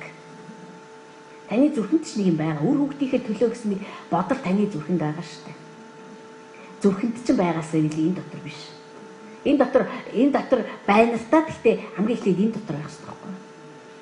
Бид нар дан толгойн тооцоогоор хүүхдүүдтэйгээ ирээдүйг төлөвлөж болохгүй шүү дээ. Одоо ийм мэрэгжил ашигтай байгаа юм байна. Тэгэхээр ийм мэрэгжил эзэмшүүлчихээр энэ бол энэ яванд тэдэн жилийн дараа тэдэн дөрвийн цалинтай болоод тэдэн жилийн дараа цалин тэгж өсөх юм байна. Тэгээд тийм үнэтэй суучих юм бол тийм үнэтэй суугаар цалинд нийлээд ийм болох юм байна. Тэгээд нийлцгийн жойд тийм байр авч чадах юм байна. Тэгэх юм бол тэр дүүрэгт амьдрч чадах юм байна. Ингэж болохгүй шүү дээ. Тэгээд тэгдэг хүн зөндөө бий.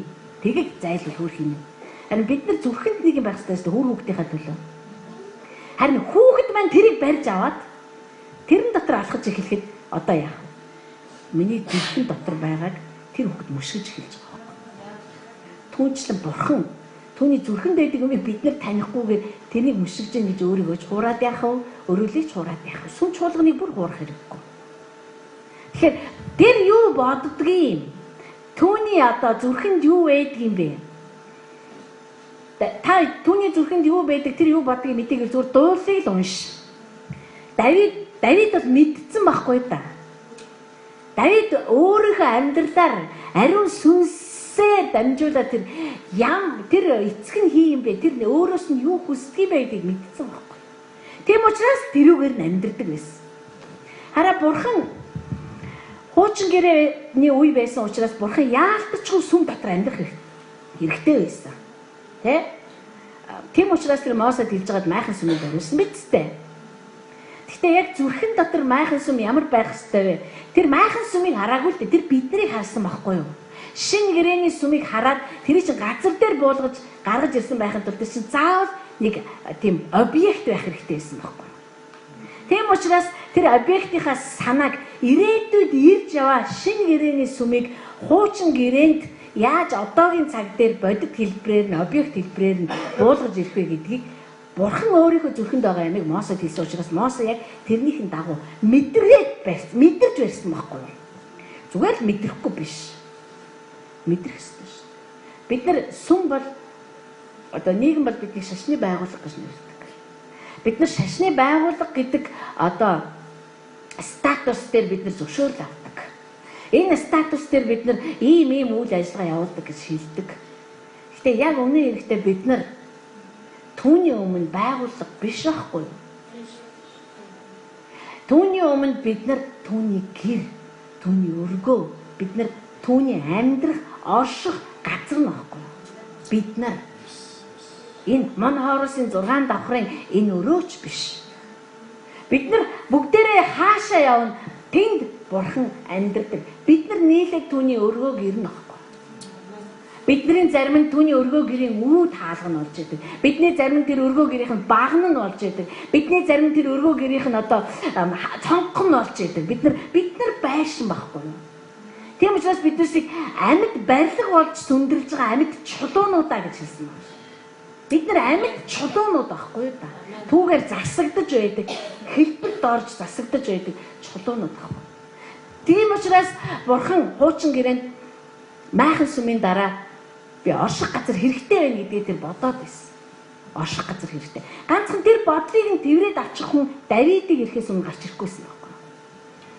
Давид харин түүнд би өргөө барьж өгнө гэсэн. Тэгэхэд бурхан хэлсэн шүү дээ. Би Давидаа би өргөө барьж өгөөч гэж хинээс гуйсан бэ гэж. Тэр хинт ч хэлээгүй байхгүй юу? Надад өргөө бариад өгөөч гэж хинт ч хэлээгүй тэр. Хэлээгүй байхад Давид өөрөө ч гэжтэй ариун сүнсээр олж нээсэн баг. Ариун сүнсний газар дэлхий дээр ажилладаг ажлууд энэ баг. Амен. Чи өргөө барьж өгсөй. Тийм ээ би өргөө барьж өгсөн. Хуучин гэр явж ирсэн. Тэгээ бурхан хэлдэг. Уул нь өргөө намайг багтаахгүй. Би өргөөн дотор багтахаар жижигхэн бол биш шүү. Бас хэлж байгаа байхгүй. Энийг хүн ойлгоод барих хэрэгтэй. Давид тийм учраас энэ бол төр зургийн юм байна гэдгийг ойлгочихсон. Төр зургийн өргөөг би барьж байгаа юм байна. Яг л өргөө бол эзнийг багтаахгүй тийм цаг ирж байгаа юм байна.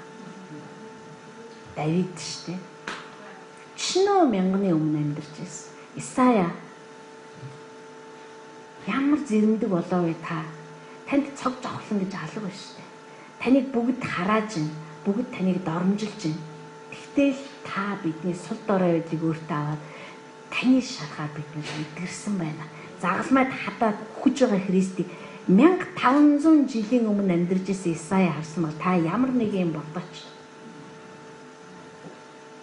1500 жилийн өмнө амьдарч исэн Исая загалмай цовдлогдож байгаа Есүсийг 12 дагалдагчаас нь тод харсан байгаа байхгүй.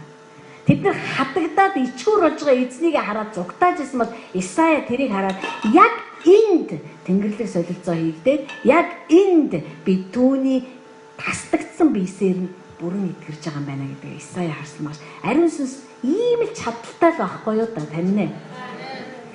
Ариун сүнс одоо 1500 жилийн дараа юм бол гэж байхгүй. Бид нар эцсийн цагийн ирэмгээр алхаж байгаа нард түмээ. Тэгэхэд Исая дээр тэгж хүчтэй ажиллаж байсан сүнс над дээр ажиллахгүй юу? Бүрэн ажиллана. Ганцхан миний буруу, мөрий, тахир, сари одоо янз бүрийн тийм тодорхой биш ийм ойлголтууд маань түүнийг олж харахад үнэхээр садаа байж байна. Тийм учраас бидний хуучин ойлголтуудыг хурдан тасдаж хаях хэрэгтэй. Тэгээд бид нар шинээр тантай танилцахыг хүсэж байна гэдэг хэлэх хэрэгтэй. Би тантай шинээр танилцмаар байна. Би хизээж орж байгаагүй тэр гүн рүү ормоор байна. Гүн рүү орох тусмал хүчрхэг юмс яригдэн штэ. Юу та дээр тэр ааж амьдрал цаашаа төхүү. Тэрээс бас сонирн биш. Би зүгээр гүн рүү норно гэж бодоход бурхан минь тийм л илүү 7 юм ярь тэнэгдэхүй гэж боддоо ш. Мангар юм ярьцсан сууж явах үед гэж. Тэнгэрийн газар, тэнгэрлэг газарт бид нар гацрын юмсыг ярилцах боломжгүй байхгүй. Онгоцоор 10 метрийн өндөрт 10,000 метрийн өндөрт нисчихсэн хүмүүс бид нар мэднэ. Доошоо харахад нөгөө 350 метр квадрат үтэй гэдээ ордод байсан гэр чинь үтэг. Таны нөгөө амар тамгаар төөрөө тинэл дахиад байсан гэр чинь үтэг. Санааштай өндрөөс ингээд дэлхийг харахаар зах хязгаар нь харагдахгүй тариан талбай чинь зүгээр л жижигэн дөрвөлжин квадрат. Зүгээр л ингээ хараад ингээ сантиметрлахаар 2 санти байна уу? 1 санти чинь. Зүгээр сонио харьцуулалт байгаа байхгүй. Тэгээ хараа гүнээ дууддаг гэдэг. Тэгээ бидний дотор сүнснээс илүү гүн юу байгаа юм? Бидний сүнснээс илүү байхгүй шүү дээ. Бидний сүнс гүн болох хэрэгтэй. Одоо ариун сүнс яг тэр ажлыг хийж байгаа хэлбэгээд гүн болгож ухах хэрэгтэй байхгүй. Тэр бидний сүнсийг тэгжээж маш их юм орно. Бид нар бурхны гүнээс уух гэж байгаа бол сав минь гүн байх хэрэгтэй шүү. Оюун санаа төдийчний хэмжээгээр задрах хэрэгтэй байхгүй. Филипп пастрын номон дээр гэдэг зураг шүү. Янзтай модорхолж байгаа. Зад авч байгаа шүү. Гоё. Яг нэг тархиг бол зад авах хэрэгтэй байхгүй. За бурхны бидэнд учир нь заавал бурхны бидэнд өнгөө өгсөн юмсыг мэдхийн тулд бид ертөнцийн сүнсийг биш харин бурхнаас ирсэн сүнсийг хүлээн авсан юм аа.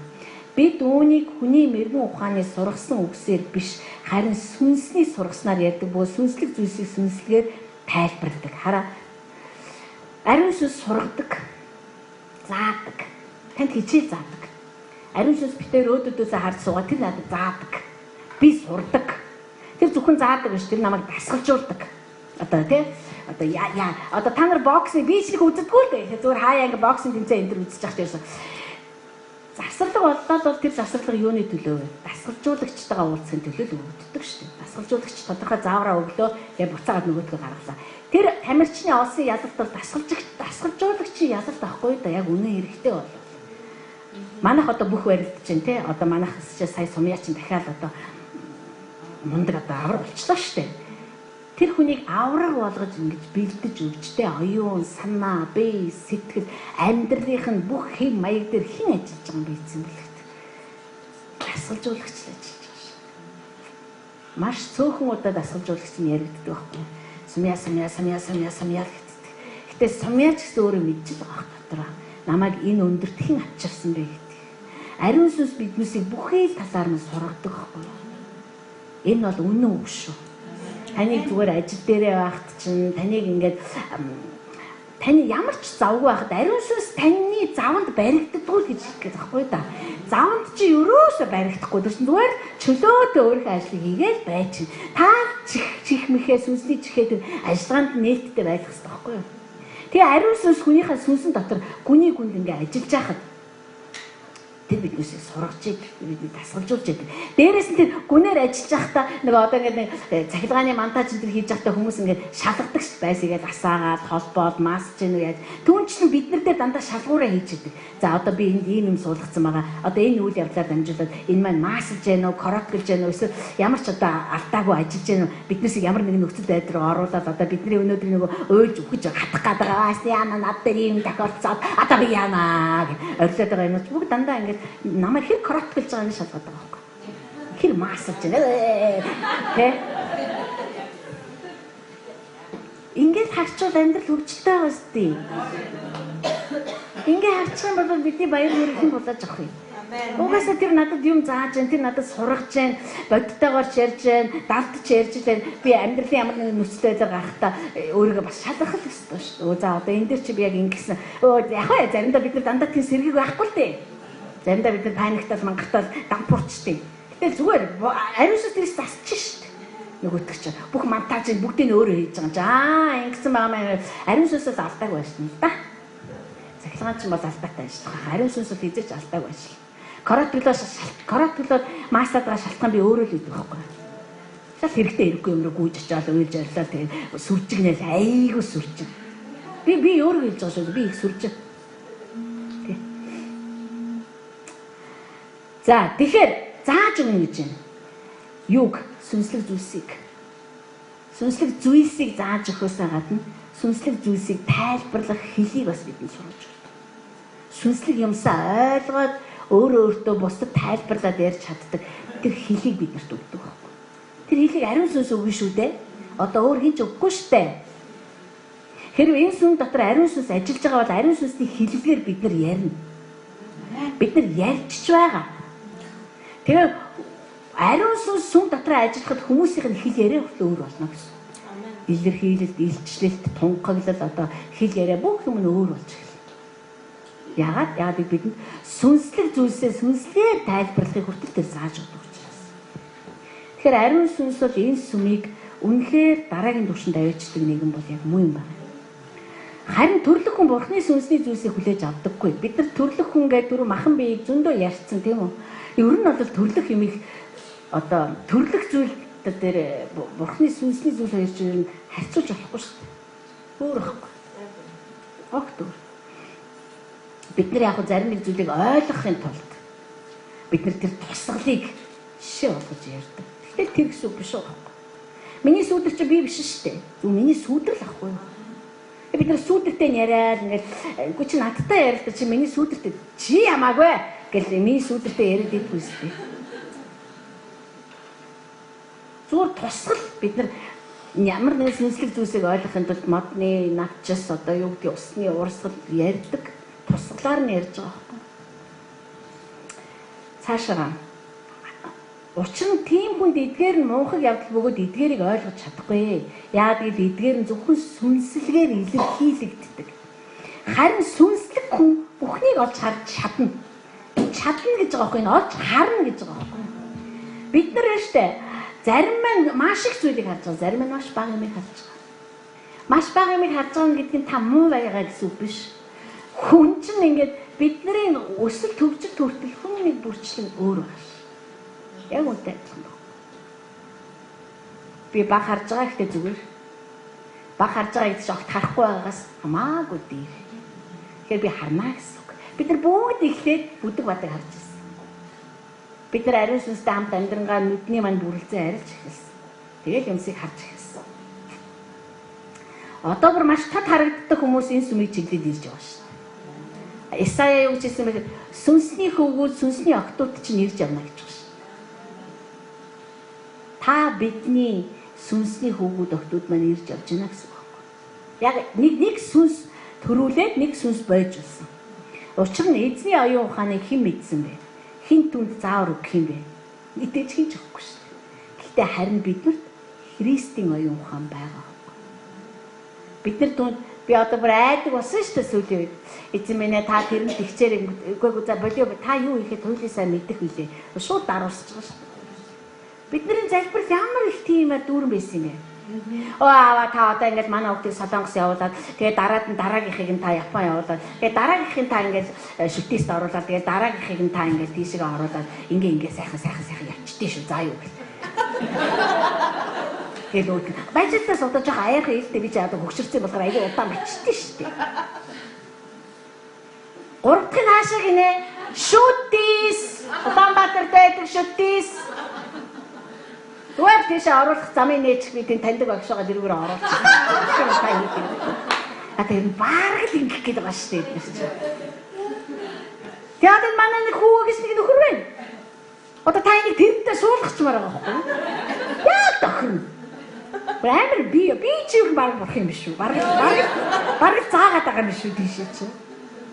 Энэ хоёроо суулгачих. Уулзуулчих. 20 санаа зовлтгүй таны мөнгө зөнгөр би өөрөө хийчихнэ.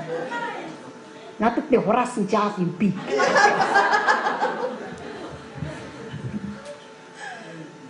Ер нь бараг л ингэж яах гээд байгаа шүү бид нар.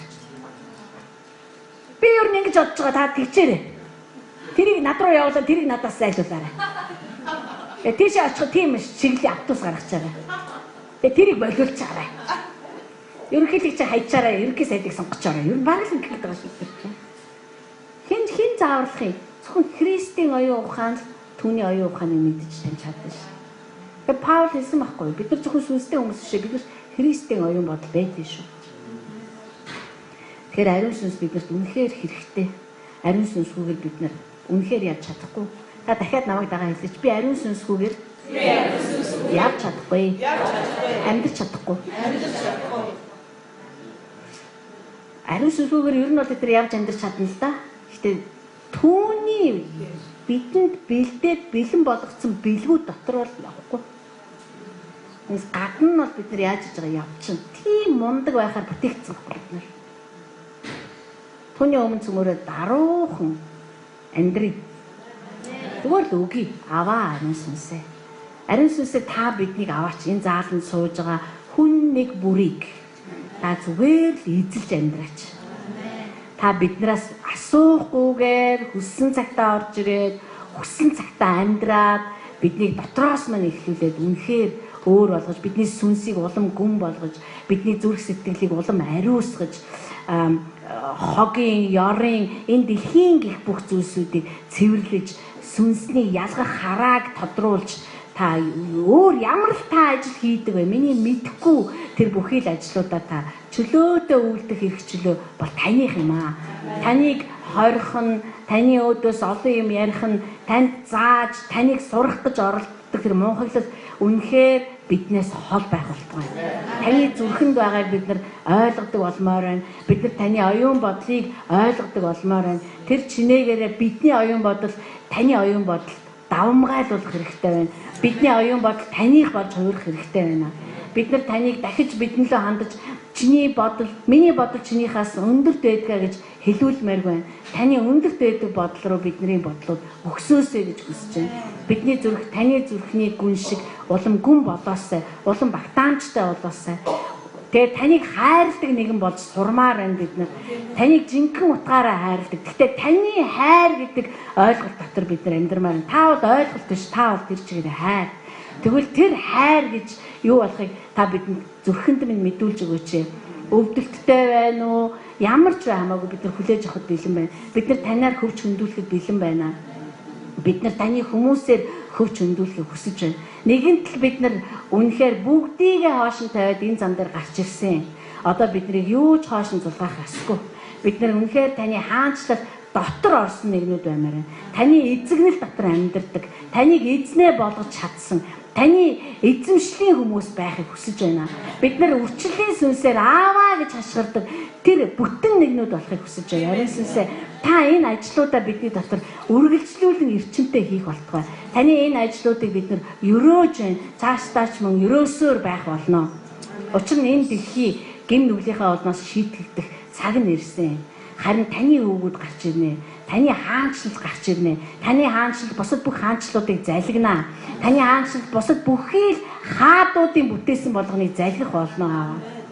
Таньда талархаж байна. Амен. Есүс Христийн нэрээр ярьж байна. Амен. Амен. За ариун сүнсээр дүүрэн явах болтугай.